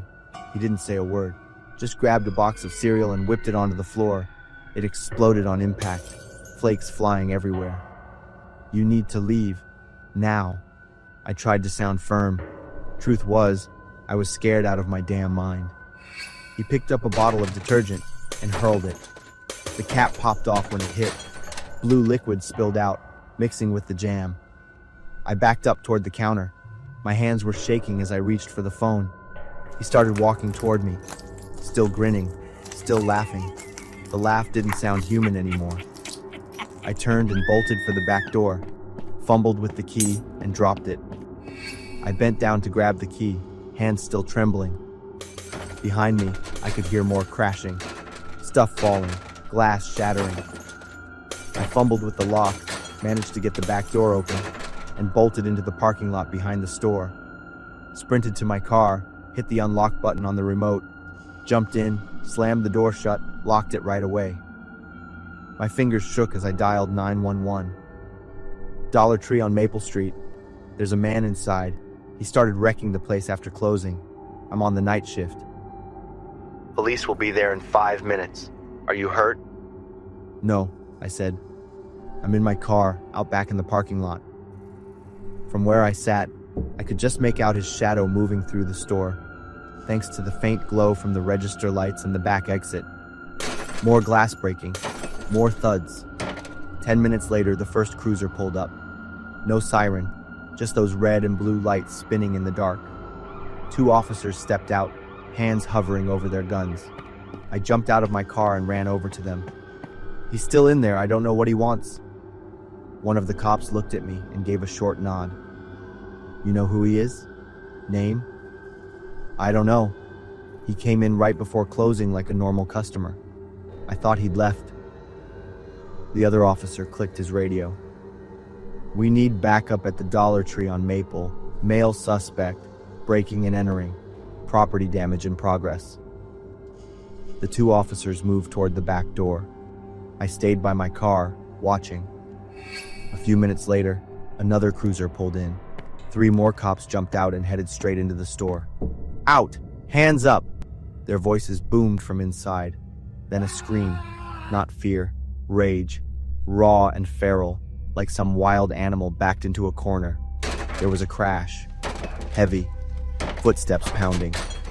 Then the sound of metal slamming against metal. I stood outside, frozen, adrenaline buzzing in my veins. Stop! We got him! After 10 long minutes, they brought him out. His hands were cuffed behind his back. His t-shirt was ripped to shreds. But the worst part? He was still smiling, grinning like the whole thing had been some big joke. As they walked him past me, he turned his head, locked eyes with me. In the harsh glare of the police car's headlights, his face looked off. He mumbled something as they loaded him in, too low to catch. One of the squad cars drove off with the man inside. 2 of the officers stayed behind to take my statement. They walked me back into the store so I could check the damage. It looked like a war zone. Stuff everywhere. Shelves knocked over. Broken glass scattered across the floor like glitter from hell. There was a skull drawn in strawberry jam on the floor near the register. Fear surged up and I started crying. The 2 officers gave me a ride home. It was midnight. 2 days later, I was back on the morning shift. The store was in full restock mode after the whole mess. That's when I got a call from the police with an update on the case. The guy's name was Gray Carter. Used to work here 2 years ago. Got into a legal fight with a customer. Ended up getting fired. Since then, he'd become mentally unstable. Had made threats to a bunch of people. I stood there staring out over the half-stocked shelves, carts, and boxes. This wasn't just some random act of vandalism. It was a symptom of something deeper.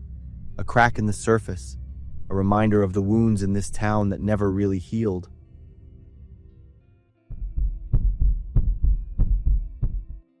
My name's Judith. Last Friday night after work, I stopped by the Dollar Tree to grab a birthday card for my daughter. She was turning 7 the next day, and I'd been so swamped I nearly forgot. It was around 10 p.m. when I pulled into the parking lot. The place was pretty much deserted. It should be quick. I knew the store was about to close, so I hurried inside. The cashier, a young woman. She gave me a quick nod and kept stacking gum on the shelves. I wandered down the aisles, hunting for the card section. That's when I noticed a guy standing at the end of the aisle. He was dressed head to toe in black, hood pulled up over his face. I grabbed a pink birthday card with a cake on it. When I turned around, the guy was gone. Didn't think much of it. Just walked up to the register. I paid my $2 and left. As I stepped outside, I spotted him again. He was leaning against a green pickup truck parked way over in the corner. He is staring at me. I tried not to make a big deal out of it, unlocked my car, and slid into the driver's seat. In that moment, all I could think about was what to write in the card. I started the car, backed out of the space, glanced at the rearview mirror. The guy was gone. The drive home was the usual one. Quiet neighborhoods, old 2-story houses from the 60s, most of them dark at that hour. As I turned onto my street, I heard something coming from the back of the car. It sounded like something rolling across the floor.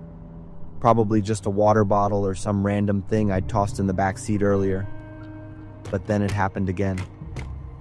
Clearer this time. That wasn't a water bottle.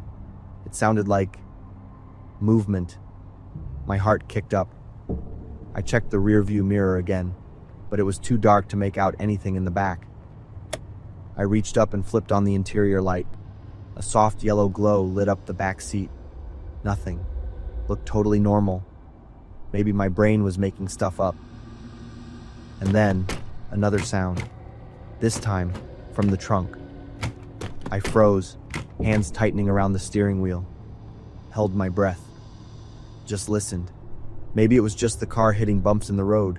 But then I heard it again. My heart was pounding so hard. I swallowed and kept driving, trying to stay cool. Then came another sound.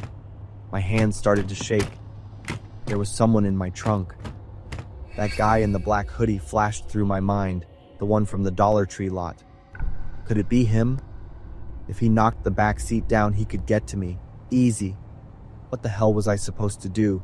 Keep driving like everything was fine? Call the cops? but my phone was in my purse, sitting in the back seat. I didn't dare reach for it, just keep breathing. Think. Then the sound from the trunk came again, louder this time. Someone shifting, moving around, and then I heard something that made my blood run cold. It was the sound of metal hitting metal. That was it. I couldn't take it anymore. I slammed on the brakes. The car jerked to a stop right in the middle of the street. Thank God there wasn't any traffic at that hour. I killed the engine, flung the door open, and jumped out. Took off like a shot, didn't even dare look back. My heels were clicking like crazy on the sidewalk as I ran. I spotted a house with a light on and bolted straight for it. Please, somebody help me. Open the door. A minute later, the door creaked open. There's someone in my car, in the trunk. Please call the cops. The guy who answered looked me over, dead serious. You sure? I heard noises from the trunk, and there's this man. He's been following me since the Dollar Tree. Please, just call the police. He gave me a nod, grabbed his phone and dialed. Where's your car? He asked while dialing. I pointed down the street. Over there, the gray one. We both looked. My car was still sitting in the middle of the road, driver's door hanging wide open, but there was no one around. The cops showed up about 10 minutes later. I told them everything. One of the officers jotted notes in his little notebook, while the other headed over to check my car with a flashlight. Did you see the guy's face? No. He kept his hood down the whole time. The officer circled the car, checked under it, then walked to the back and popped the trunk. He called us over. Inside the trunk there were footprints, big ones, pressed deep into the gray carpet, definitely a man's. Someone had definitely been in your trunk, those footprints prove it. My head started spinning. My legs felt like jello. If I hadn't slammed on the brakes and jumped out, he could have waited me out. Or worse. We'll check the area. You want us to take you home? Yeah, please. They put me in the back of the patrol car, and another officer drove behind in mine. From now on, check your car before you get in. That guy knew your car. The officers gave me a few warnings, then took off. After they left, I went straight to my daughter's room and checked in on her. Then I walked back to the living room and sank into the couch, hugging a pillow to my chest. I couldn't sleep. Every time I closed my eyes, I saw him, that man in the black hoodie, just standing there in the parking lot, watching me, and I knew exactly what he wanted. A woman, alone, late at night. He'd been watching me from the store, just waiting for the right moment to slip into my car. If I'd driven all the way home and parked in the garage where no one could see us, he would have gotten out and done whatever he wanted. I've got security cameras now, all over the house, and every time I get in my car, I check the back seat. I check the trunk too. Every single time.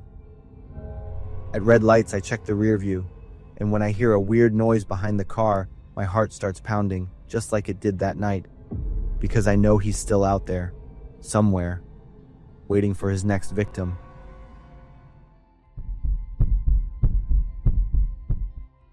My name is Jack. 2 years ago, after a divorce and losing my job at an insurance company in Los Angeles, I decided to search for peace. Alaska seemed like the perfect choice, a wild, sparsely populated land where I could forget the troubles of life. I bought a 2-story log cabin, 30 miles from the nearest town, nestled deep in a vast pine forest. The house was old but sturdy, with large windows that looked out over lush green treetops.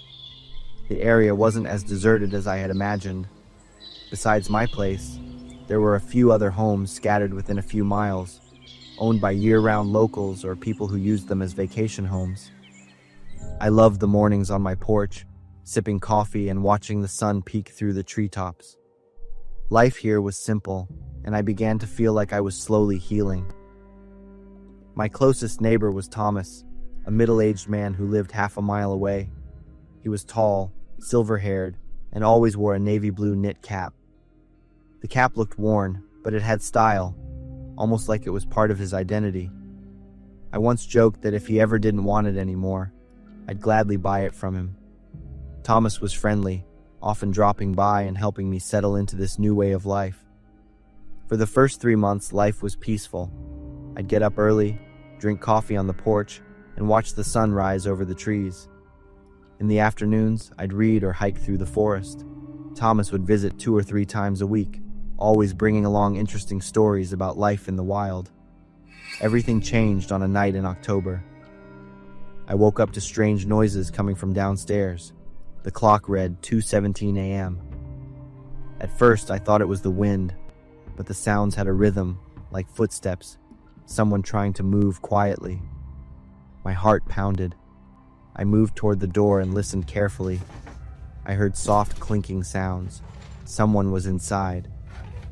I slowly opened the door, crept into the hallway, and looked down. Through the window slats, I saw a flashlight beam sweeping across the living room. There were 2 of them. Panic surged through me. I had no weapon in the bedroom. My hunting rifle was in a closet downstairs. If they found it, that would be a nightmare. I crawled to the corner of the room and hid behind an old wooden wardrobe. From there, I could see the stairs through a small crack in the door. A tall, thin figure in a black hoodie moved slowly through the living room, shining a flashlight around like he knew the layout. I couldn't see the second person, but I heard footsteps coming from the kitchen. Cold sweat trickled down my back. In my panic, I glanced out the window. At the edge of the forest, maybe 20 meters from the house, a figure stood perfectly still. He was tall and wore a knit cap. It looked just like Thomas's. He didn't move, just stood there, watching the house. A chill ran down my spine. Thomas, I wondered, but I couldn't trust what I was seeing. Suddenly, the footsteps downstairs got closer to the stairs. I quickly slipped into the closet and pulled the door almost shut, leaving a small crack. Through it, I saw the flashlight beam enter the bedroom. The light swept across the bed, the desk, then stopped right in front of the closet. I held my breath, biting my lip to stay silent. The man stepped into the room, his heavy boots thudding on the wooden floor. He paused, checked under the bed, then turned and walked back out. Just then, red and blue police lights flashed from a distance. Later, I learned that a neighbor a few miles away had seen suspicious people heading toward my house and called the police. I heard the intruder's footsteps pounding down the stairs. The back door slammed. Then, silence. The police searched the house and the surrounding woods. They caught one of the intruders, a guy around 30, with a creepy grin. The other 2 got away. When the officer asked me for details, I told him everything, including the figure at the edge of the forest wearing the knit cap. But when they checked, there were no footprints, no trace at all. I began to wonder if I had imagined the figure. The police said the others might come back, so they arranged for me to stay at a small motel in town for a few days, with an officer checking in regularly. I brought only a few personal items, but the unease stayed with me. I sat in the motel room gripping my hunting rifle, eyes fixed on the window. The next morning, I decided to find Thomas. I needed to talk to someone. He was the only person I trusted out there, but Thomas's house was empty. No car in the garage, no lights. I knocked, called his name. Nothing. He was gone. The following days were filled with anxiety. I began to suspect Thomas. The knit cap, his build, and his sudden disappearance. It was all too much of a coincidence. I dug through my memories, trying to recall if he had ever asked strange questions or acted suspiciously. But all I could remember were his friendly smiles and stories about Alaska. Was he really who I thought he was? A week after the break-in, I contacted the real estate company. I needed to sell the house immediately. Now, I live in a small apartment in Portland. I have a new job, a stable life. But sometimes, on dark nights, I still feel like someone's watching me through the window. And I still wonder, where is Thomas now?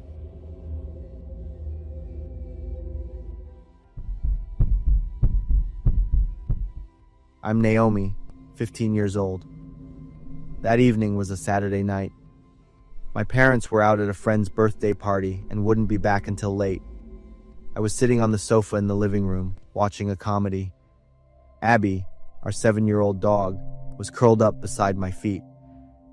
Everything was peaceful until 9 o'clock. I heard a noise from outside. Abby heard it too and lifted her head. I muted the TV and listened.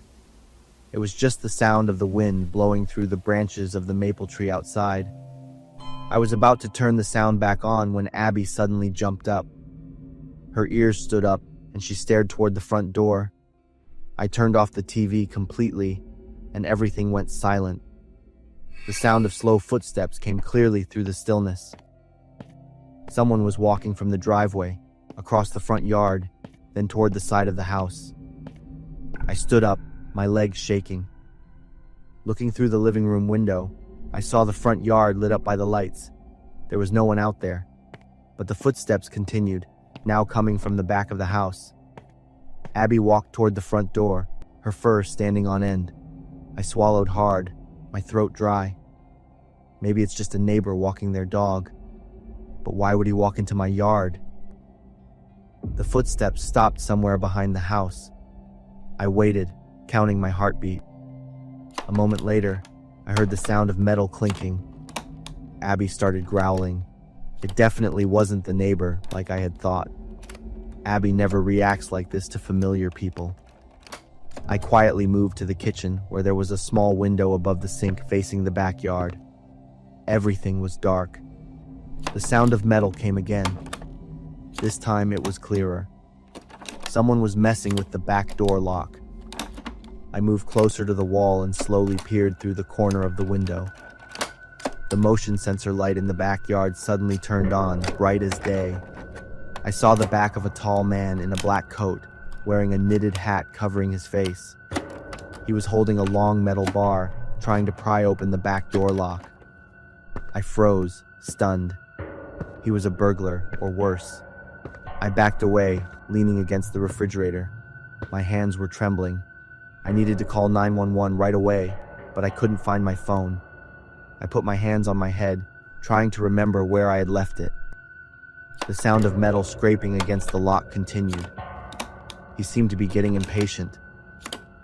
Abby ran into the kitchen, looking up at me, still growling toward the back door.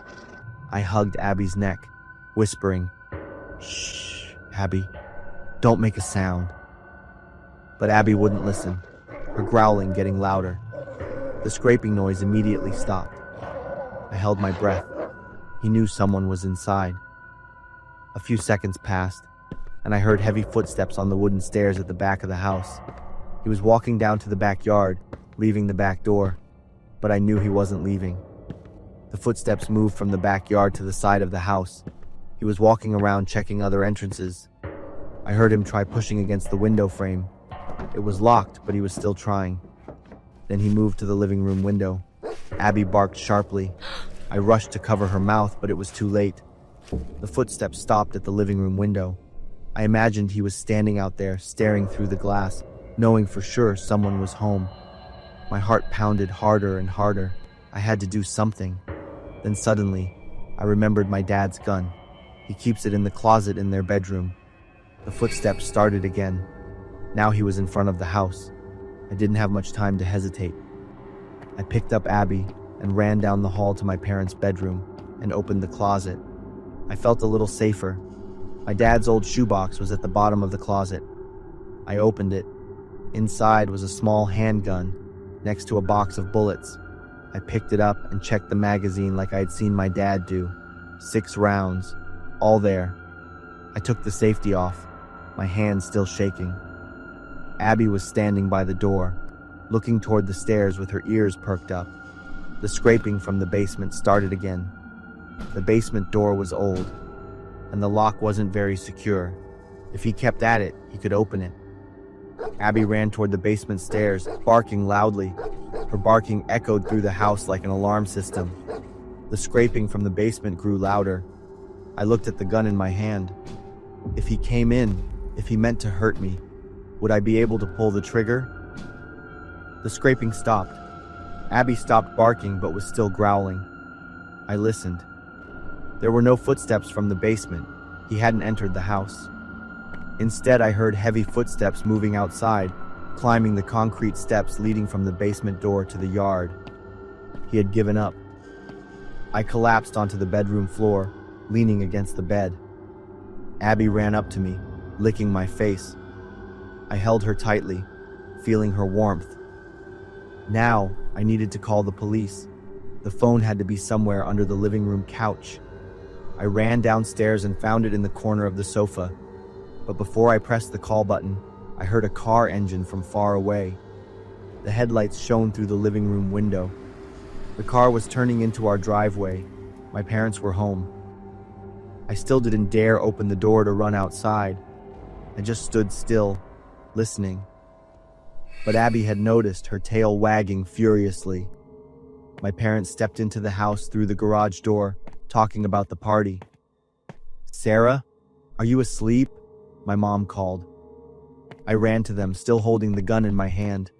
When my parents saw me like that, their smiles immediately disappeared. "Sweetheart, what's going on?" my dad asked, quickly taking the gun from my hand. I told them everything, my voice shaking. My dad turned on the back porch light and grabbed a flashlight to check around the house. We called the police. 2 officers arrived, took my statement, and checked the house. The basement door and the back door showed signs of tampering. It was likely that someone was testing out which house was easy to break into. That night, I couldn't sleep. I lay in bed with Abby curled up next to me, listening to every sound outside. The next morning, I went down to the kitchen and overheard a conversation between Uncle Peter and my dad on the phone. "Jack, I stopped by your place last night, but no one answered the door." My dad was silent for a while. "Did you do anything there, Peter?" "Well, I just wanted to leave a thank you card and a gift card for Sarah. She helped me with my presentation last week and I just got promoted." "Did you try any of the doors?" "No, I just left the card and left." My dad and I looked at each other in silence. So the first footsteps were from Uncle Pete, and the one who tried to pry open the lock and walk around my house came later. I shuddered as I realized, if Uncle Pete hadn't come first, I might not have been alert in time. It's chilling to think about.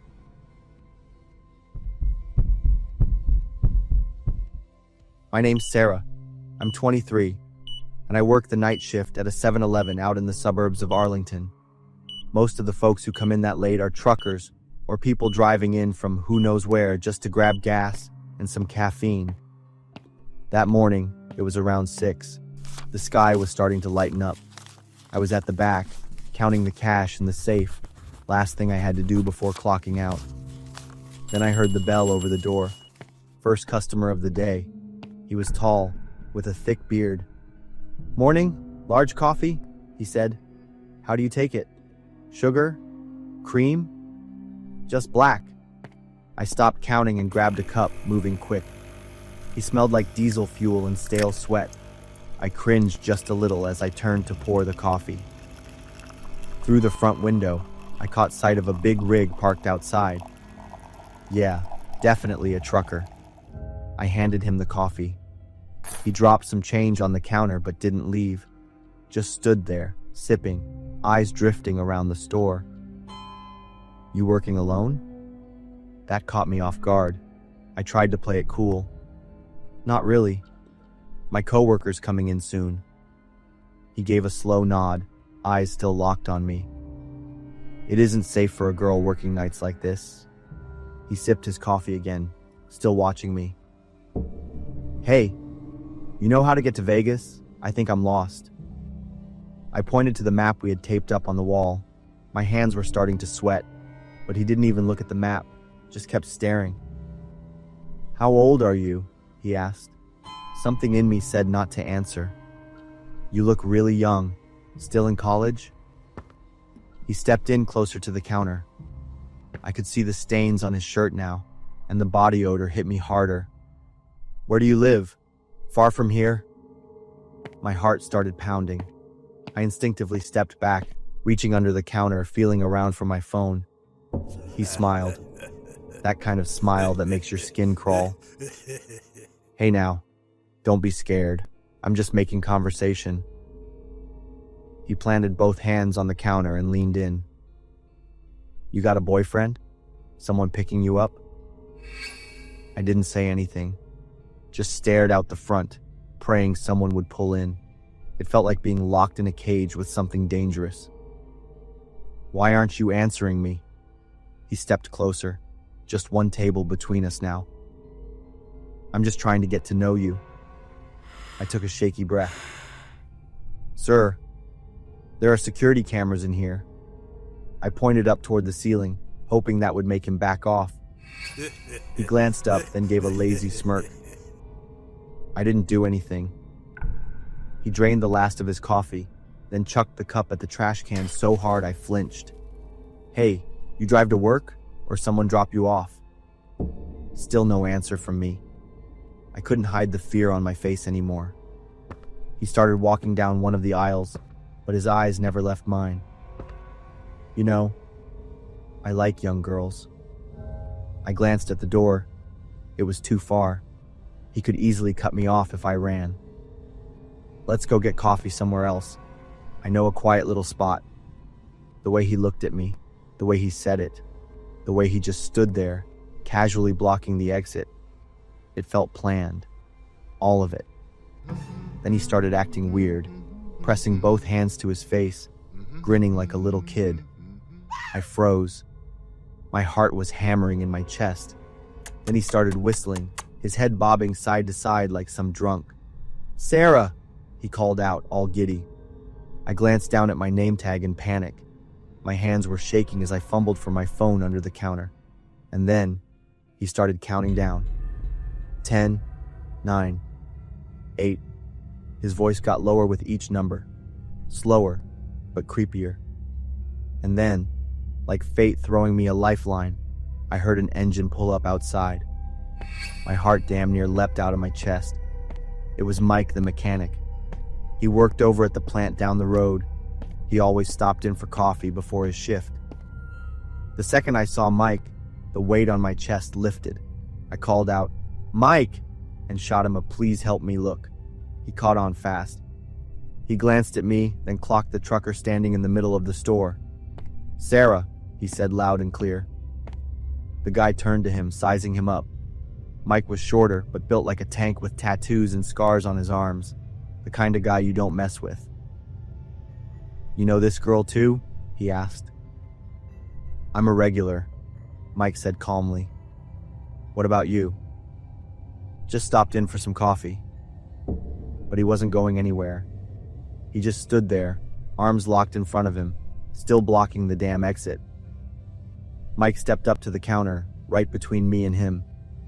Same coffee as always, he said, then turned to face the guy. The whole store went dead quiet. The guy didn't move. He sneered and gave Mike a once-over like he thought he had the upper hand. Then, real slow, he reached into his pocket. Just enough so we could see the handle of a knife. My blood ran cold. Mike saw it too. His expression changed in an instant, eyes like ice. I'd think twice before doing something stupid, Mike said. The guy raised an eyebrow. Or what? What are you gonna do? He stroked the knife handle like he was itching to escalate. The tension was thick enough to cut with a blade. I choked up, trembling as I watched the two men face off. Mike had his fists clenched, eyes locked and dead serious, completely dialed in. The tension hung in the air for a few more seconds. Then finally, the driver slowly pulled his hands out of his pockets and started backing away. All right, just this once, he muttered. He turned and walked toward the door. Mike didn't move, just kept his cold stare fixed on the guy. At the door, the driver stopped. He turned back, gave me this eerie little smile. Bye, Sarah. I'll be back. The sound of his truck engine faded into the distance, and I collapsed into the chair behind the counter, my whole body shaking like a leaf. Mike came over, his voice soft. You okay, Sarah? I nodded, but the tears wouldn't stop. Relief mixed with fear, spilling over. Thank you, Mike. I don't even want to think about what could have happened if you hadn't walked in. I didn't call the cops. I just wanted that day to disappear. After that, Mike and I got a lot closer. We've been in this kind of interesting stage. He swings by the store a few times a day now, and I still work there. Only now, I keep a taser and a can of pepper spray under the counter. Hopefully, I'll never have to use them. I'm Oscar, 30 years old. I've been working at this 7-Eleven for 3 years now. My shift that day was from 4 p.m. to midnight, usually the busiest time. I had about 30 minutes left on my shift. I was counting money in the register when I heard the bell chime, signaling a customer. A tall man walked in, wearing a baseball cap that hid half his face. I politely greeted him and asked if he needed any help, but the man didn't answer, just quietly walked along the aisles. I went back to what I was doing, occasionally glancing up to make sure he wasn't doing anything weird. After about 5 minutes, he brought a bottle of whiskey, a pack of cigarettes, and some snacks to the counter. When I was ringing up the items, I could feel his heavy breath on my face.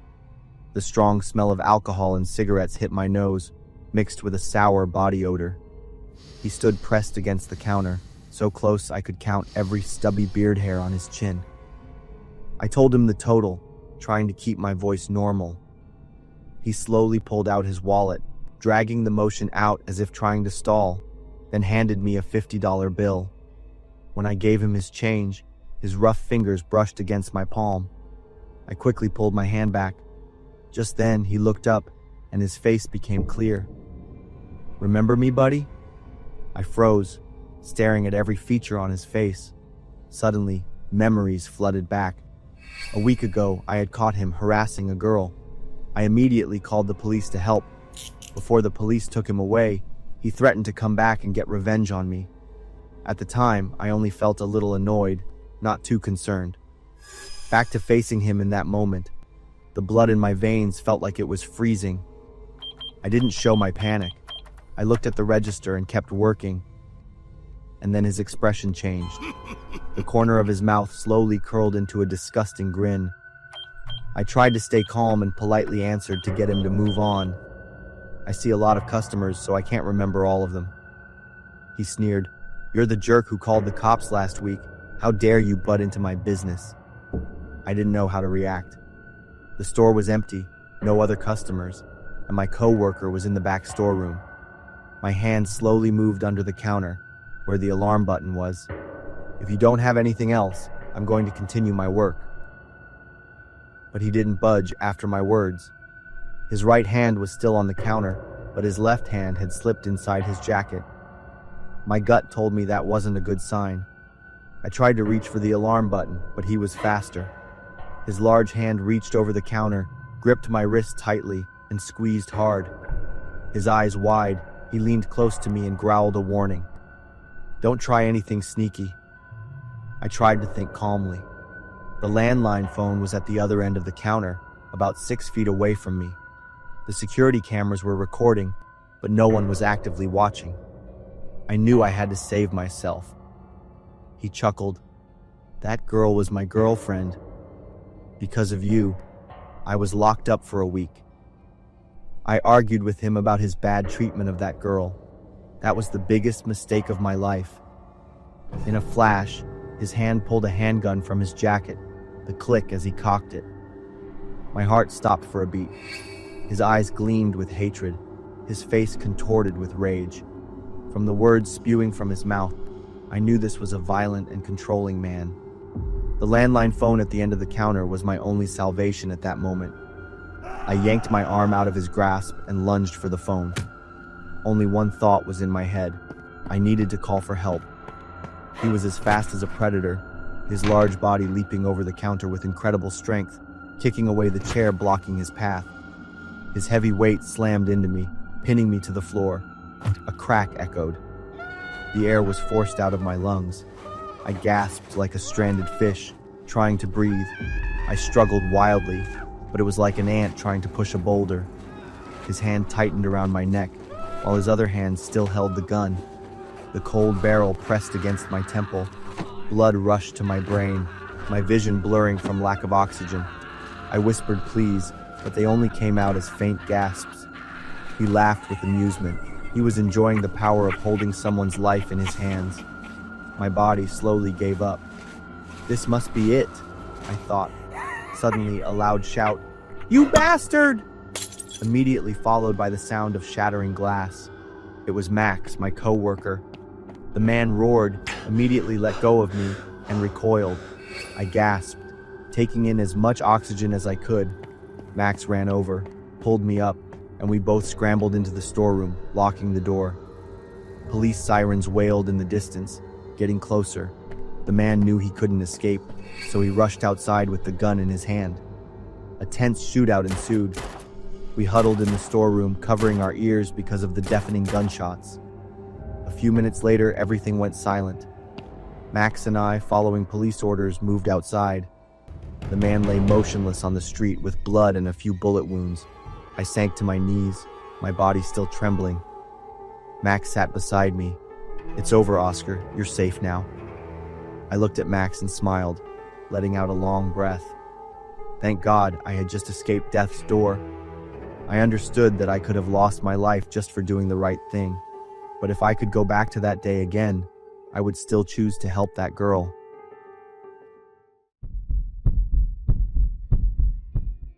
I'm Kate, 22 years old, and I'm a senior at Ohio State. My boyfriend Alden is a year older than me. He's a mechanic at a small garage outside of town. We've been together for almost 2 years now. That day, Alden picked me up after class. We grabbed dinner at a restaurant in the city, then went to a late movie. After the movie, Alden drove me home. I was in the passenger seat, looking out the window. On both sides of the road were endless corn and soybean fields. The car's headlights lit up the empty lane. Every now and then, a car or two would zoom past us in the opposite direction. "We're almost out of gas," Alden said, looking at the fuel gauge. The needle was almost touching the red line. I checked the GPS on my phone. "We're still 20 minutes from your place." "I don't think we'll make it home. We need to find a gas station nearby," he said. "I think I saw a gas station around here once when I was driving through." This was an area I'd never been to before. The road was narrow, with dense woods on both sides. The houses were sparse, hundreds of yards apart. The air in the car grew silent. I felt a little uneasy looking out the window. The dark shadows from the trees seemed to move with the car. "Is this place really out of the way?" I asked. He'd only been on this road once too. After about 5 minutes of driving on the deserted road, we saw a faint light ahead. A gas station sign appeared. It was a small gas station with 2 pumps in front of a convenience store. There wasn't a soul in sight. Is this place even open? I looked around. The pumps are still lit up. It should be fine. Alden pulled in, stopping at pump number 2. When the engine turned off, we were surrounded by absolute silence. I glanced around and suddenly shivered. "This place feels a little creepy," I whispered. "Let's just get gas and go. You wait in the car for me, okay?" Alden closed the car door softly. I sat in the car, watching Alden. He was pumping gas and looking at his phone. In the rearview mirror, I saw a white car. It was driving very slowly, approaching the gas station, then stopped about 30 feet from us. Alden was looking at his phone, completely oblivious to the car that had just appeared. The headlights of the car behind us were still on, so I couldn't see clearly who was inside. A few more minutes passed. The white car didn't turn off its engine, and no one got out. I felt strange. Are they not planning to get gas? The white car suddenly backed up a little. Maybe they're thinking about it and decided not to get gas, I thought. The dark outline of a person sitting in the driver's seat appeared. The person sat still, seemingly looking towards Alden. The driver's side window slowly rolled down. A hand reached out. In the hand was something black. I squinted to see more clearly. A black handgun.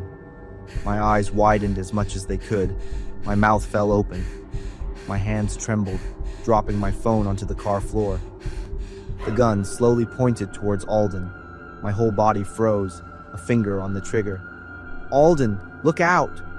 My voice shattered the silence. Alden jumped, turning his head to look at me. a very surprised look on his face. The person in the white car heard me scream.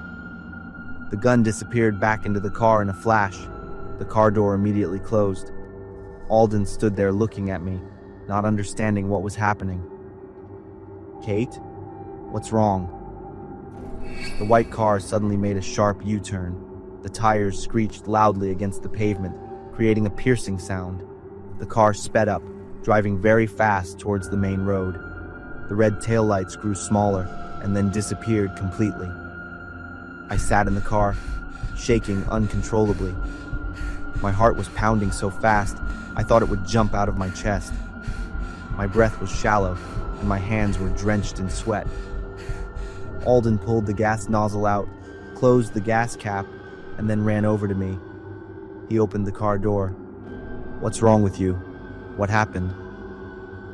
I looked at him, my eyes filled with tears. "Alden, didn't you see? That white car?" "What white car?" Alden looked in the direction of the road. There was a white car parked right there. The person in the car, he had a gun, Alden.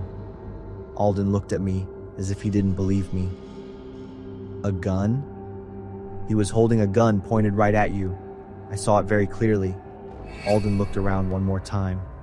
The road was completely deserted.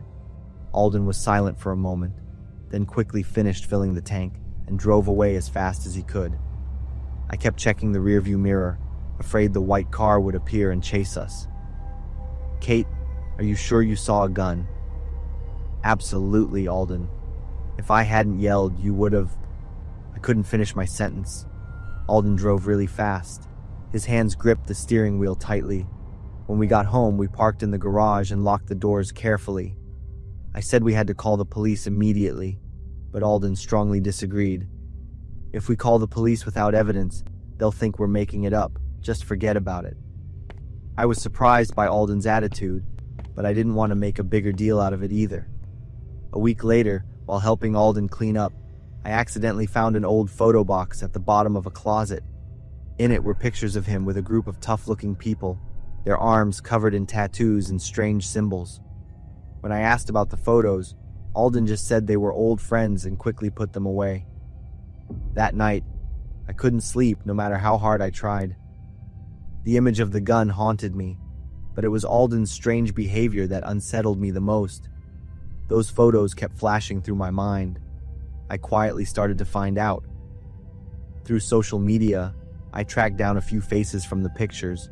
One was serving time for arms trafficking. Another had mysteriously disappeared last year. Every time I brought it up, Alden either brushed me off or snapped at me. The next morning, I left him a note that read, "Don't come looking for me." I decided to get out of town. I didn't know the full truth, but one thing was clear. If I stayed any longer, I might never get the chance to leave.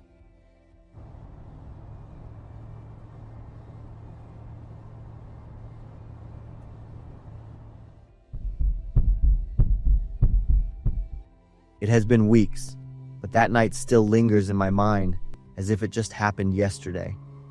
I still remember the cold, exhausting feeling as I drove down Highway 61. But what I can't forget is that man. I never imagined that what seemed like an ordinary encounter would turn out to be the beginning of a nightmare. The gas light came on. I only had enough gas for about 10 more miles.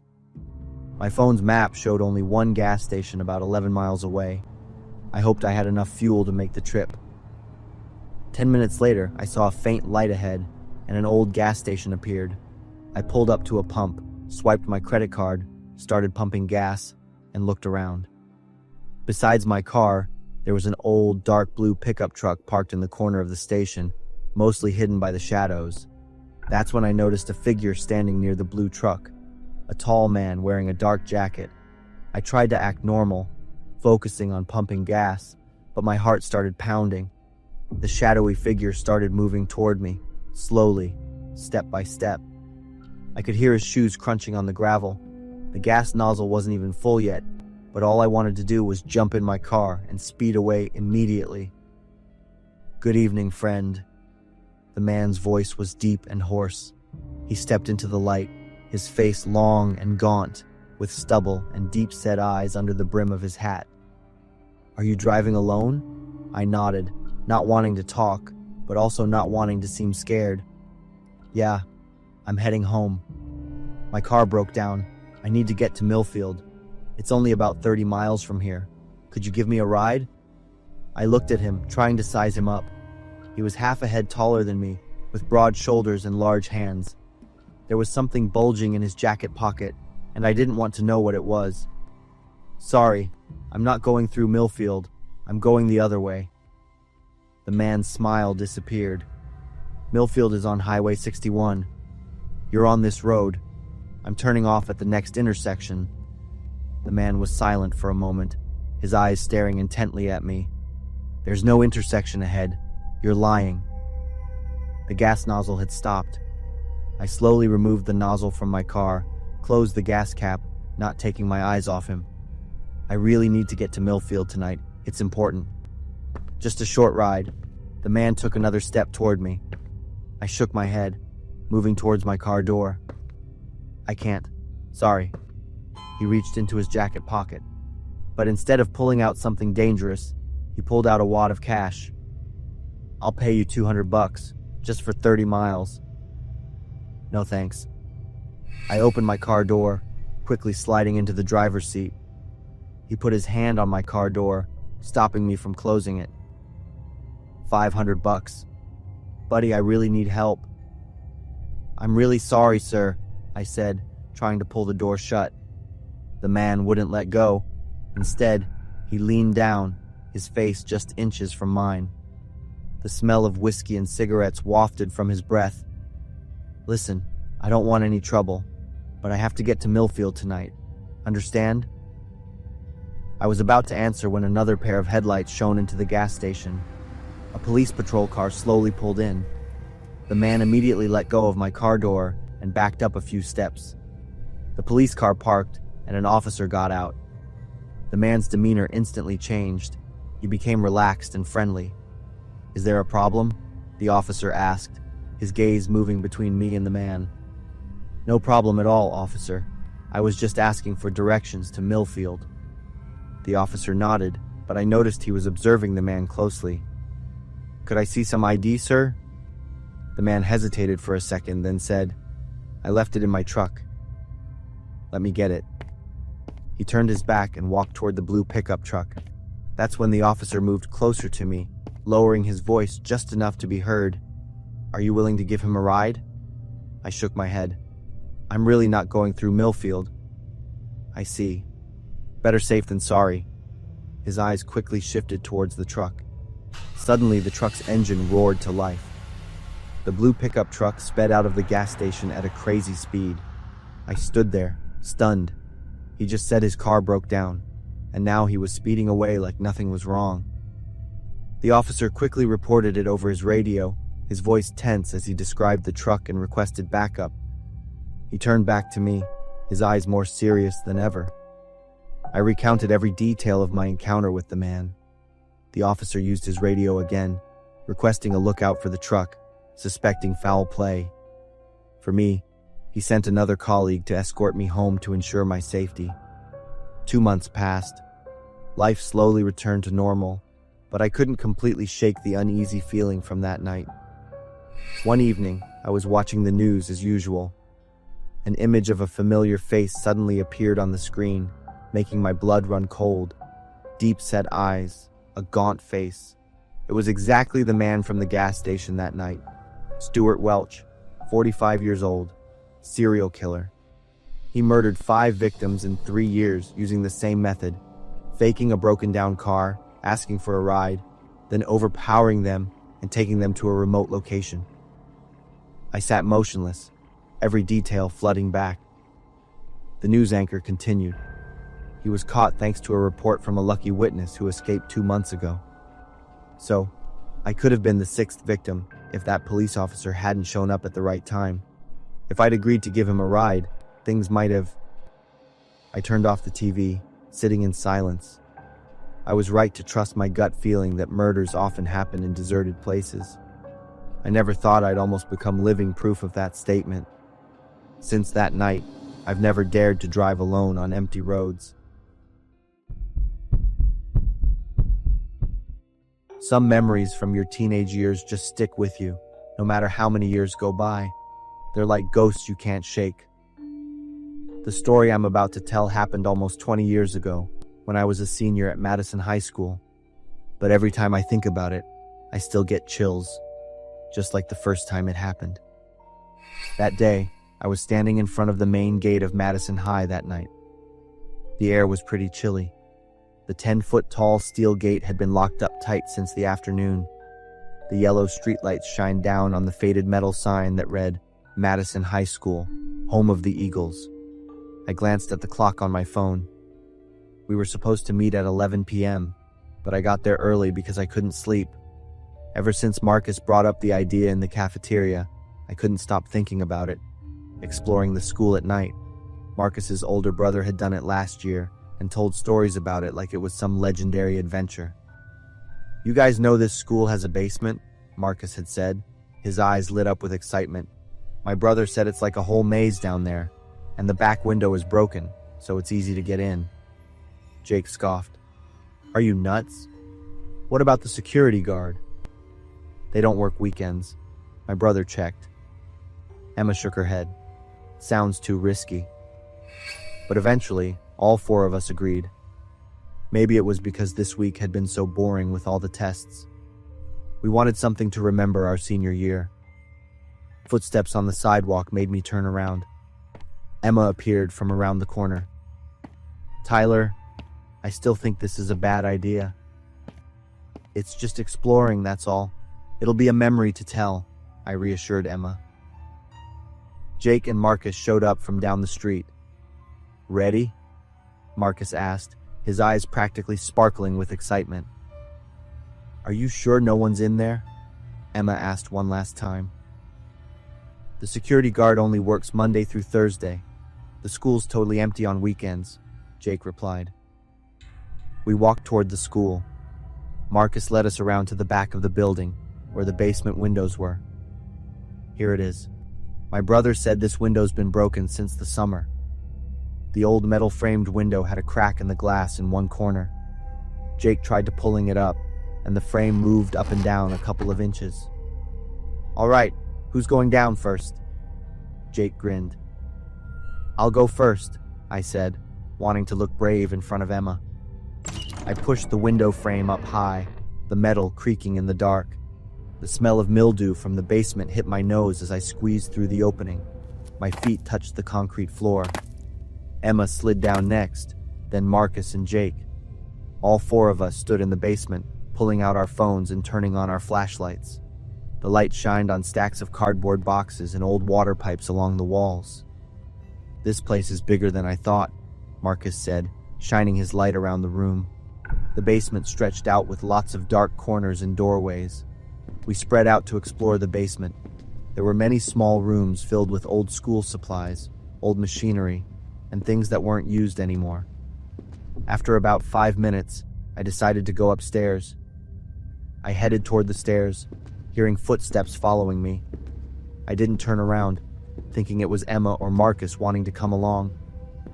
The sound of sneakers hitting the concrete floor was steady, really close. The basement door wasn't locked. I turned the handle, and the iron door opened with a slight creak. The school's main hallway stretched out in the dark, the lockers on both sides forming long shadows. Don't worry, just a quick look, I whispered. The footsteps were still following me. Hey, do you see? I turned around. No one was there. My phone vibrated. Jake's name was on the screen. Where are you, Tyler? We're looking for you all over the basement. Jake's voice echoed. I'm upstairs. Did someone follow me up here? No, we're still down here. My heart started to pound. Suddenly, a laugh echoed from far away, lingering in the small space. My whole body froze, my mouth trembling with fear. The laugh echoed again, louder this time. A tall figure appeared at the end of the hallway. It was too dark around him, so I could only make out his eyes staring straight at me. Jake! I screamed. I ran as fast as I could. The hallway seemed endless. Heavy footsteps behind me, steady steady, unhurried, like the person knew I couldn't get away. I ran toward the stairs, my phone still connected to the call. The basement door was still open. I rushed down the steps. Emma screamed when she saw me. "What's wrong?" "We have to go now. Someone's in the school." Jake looked at me skeptically. "Are you sure?" Maybe it was just a shadow, or... Footsteps echoed down the stairs. All four of us heard it. Emma gripped my hand. Marcus immediately turned off his phone. We all hurried to leave. Marcus climbed through the window first.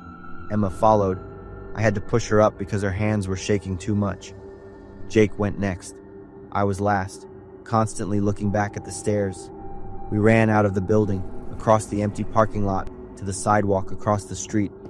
When I looked back, I saw a figure standing right at the window watching us, their hands pressed against the glass, their face close to the window. I saw the face of a middle-aged man with thinning hair and two eyes staring straight at us. "Did you guys see that?" I pointed toward the window, my voice still shaking. Emma held my arm tightly. "He's watching us. Don't tell anyone about this, and never come back here again," Jake said, his voice more serious than ever. The figure was still standing there as we walked away. 2 weeks later, news spread throughout town about the police arresting an intruder at Madison High. A 43-year-old man named Robert Henley had been hiding in the school for 3 months after being released from prison for harassment. He had been living in the basement, eating food from the cafeteria. The news report stated that Henley was a former student of the school, graduating in 1999. He was first arrested in 2018 for harassment and illegal entry. Emma called me that night. "Did you see the news? What do you think he would have done if he had caught us that night?" I didn't answer Emma. Some questions are best left unanswered. We kept our promise not to tell this story, leaving behind unanswered questions and a permanent, unshakable fear.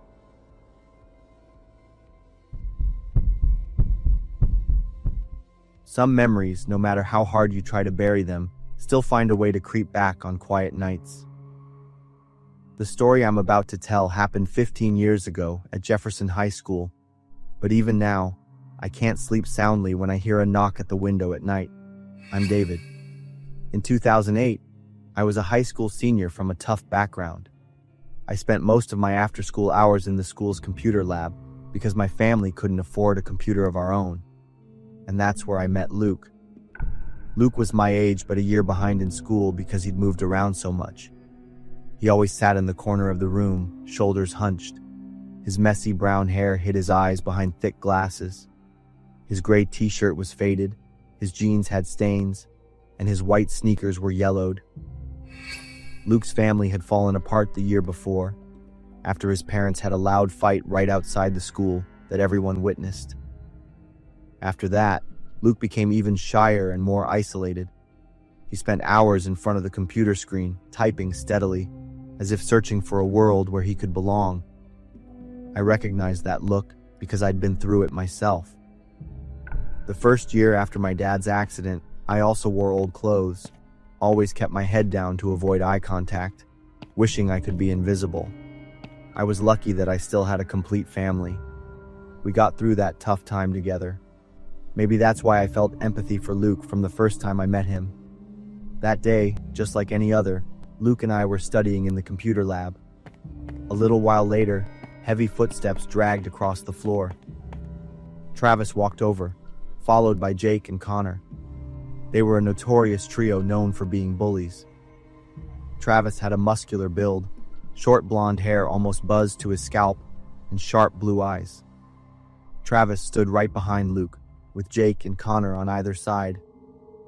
"Hey nerd, do my homework for me," Travis ordered.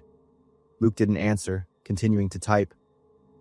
Before Luke transferred to the school, I was Travis's target. I understood that feeling, the helplessness of being threatened and not being able to do anything. Travis ordered Luke to do his homework for him. He snatched Luke's book and threw it to the floor when he saw him refuse. I stood up, quickly stepping to stand between them. "Travis, leave him alone." He scoffed, tilting his head to look at me. Before leaving, Travis still kicked the table leg and warned that he'd be back. I turned back to see Luke picking up his book, and continuing to study as if nothing had happened. After school, Luke and I walked home together.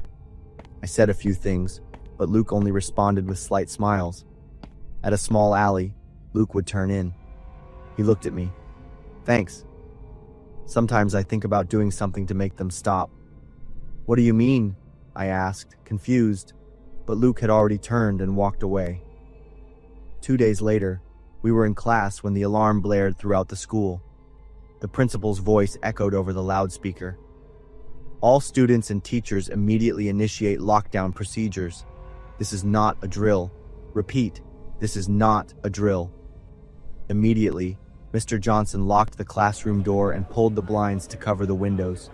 We all huddled in the dark corner, our cell phones lit up, messages from friends in other classes constantly coming in.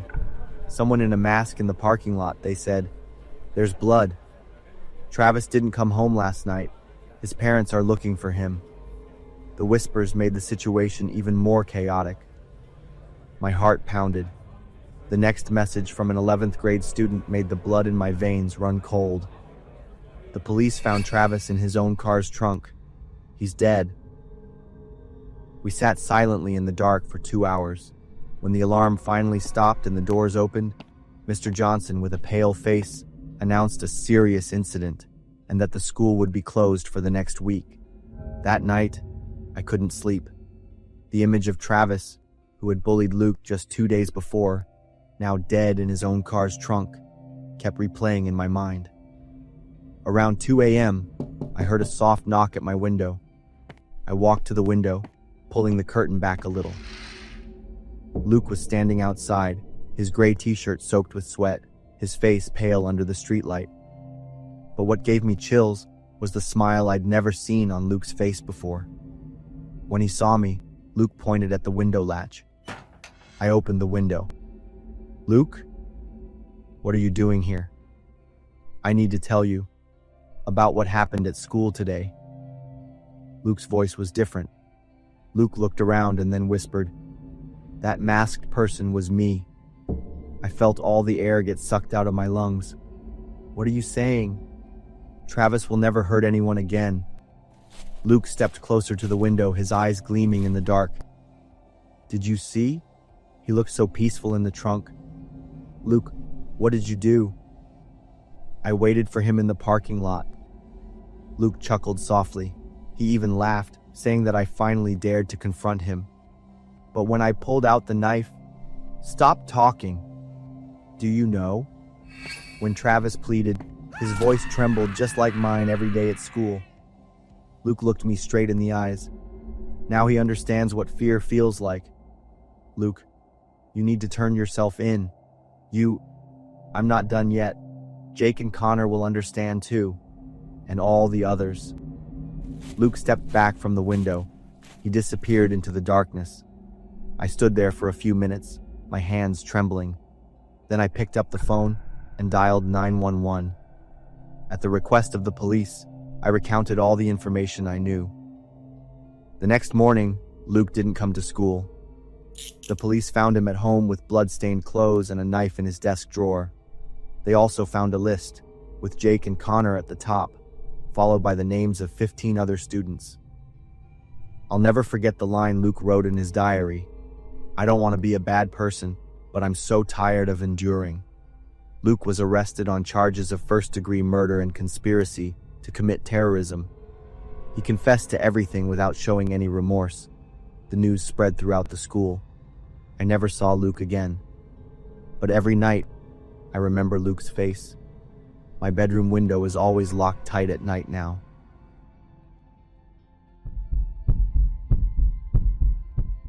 Those memories still haunt me to this day. Every time I hear an alarm, my heart pounds, and that terrifying scene flashes before my eyes. I'm Emma. 7 years ago, I was a freshman at Lincoln High School. That day ended with American history class. The room was on the second floor, and the west-facing window meant the afternoon sun shone directly into my face. Tyler sat next to me from day one. He was tall, with curly black hair, and always had a habit of doodling in the margins of his notebook. Sarah sat in the front row, a small Asian girl with thick glasses, always hiding her phone in her pocket to read messages. The lecture on the American Civil War was slowly becoming boring, making my eyelids heavy. Suddenly the alarm blared, abruptly tearing through the quiet air. Students and teachers, this is not a drill. Please initiate lockdown procedures immediately. The principal's voice echoed over the intercom. My heart pounded, and my hands started to shake. Turn off the lights now. Everyone get on the floor, away from the windows, the teacher said. The classroom plunged into darkness. Tyler leaned over to me and whispered, "Hey, Emma, it's probably just a mistake." I shook my head vigorously. 5 minutes passed. No sound. Sarah suddenly burst into tears. Ms. Martinez put a finger to her lips, signaling for silence. Suddenly, footsteps echoed in the hallway. Then, they stopped right outside our classroom door. A few seconds later, a slow knock on the door came with a man's voice. "Hello, everyone. This is John from security. Everything is safe now." All of us didn't react, our eyes glued to the door. "Come on, can you hear me? This is just a drill. You can open the door." As soon as the second sentence ended, the doorknob began to turn. The door was locked, and the person tried again. "Open the door. I know you're in there. I just need to make sure everyone is safe." Tyler whispered, "If he's real security, why doesn't he have a badge?"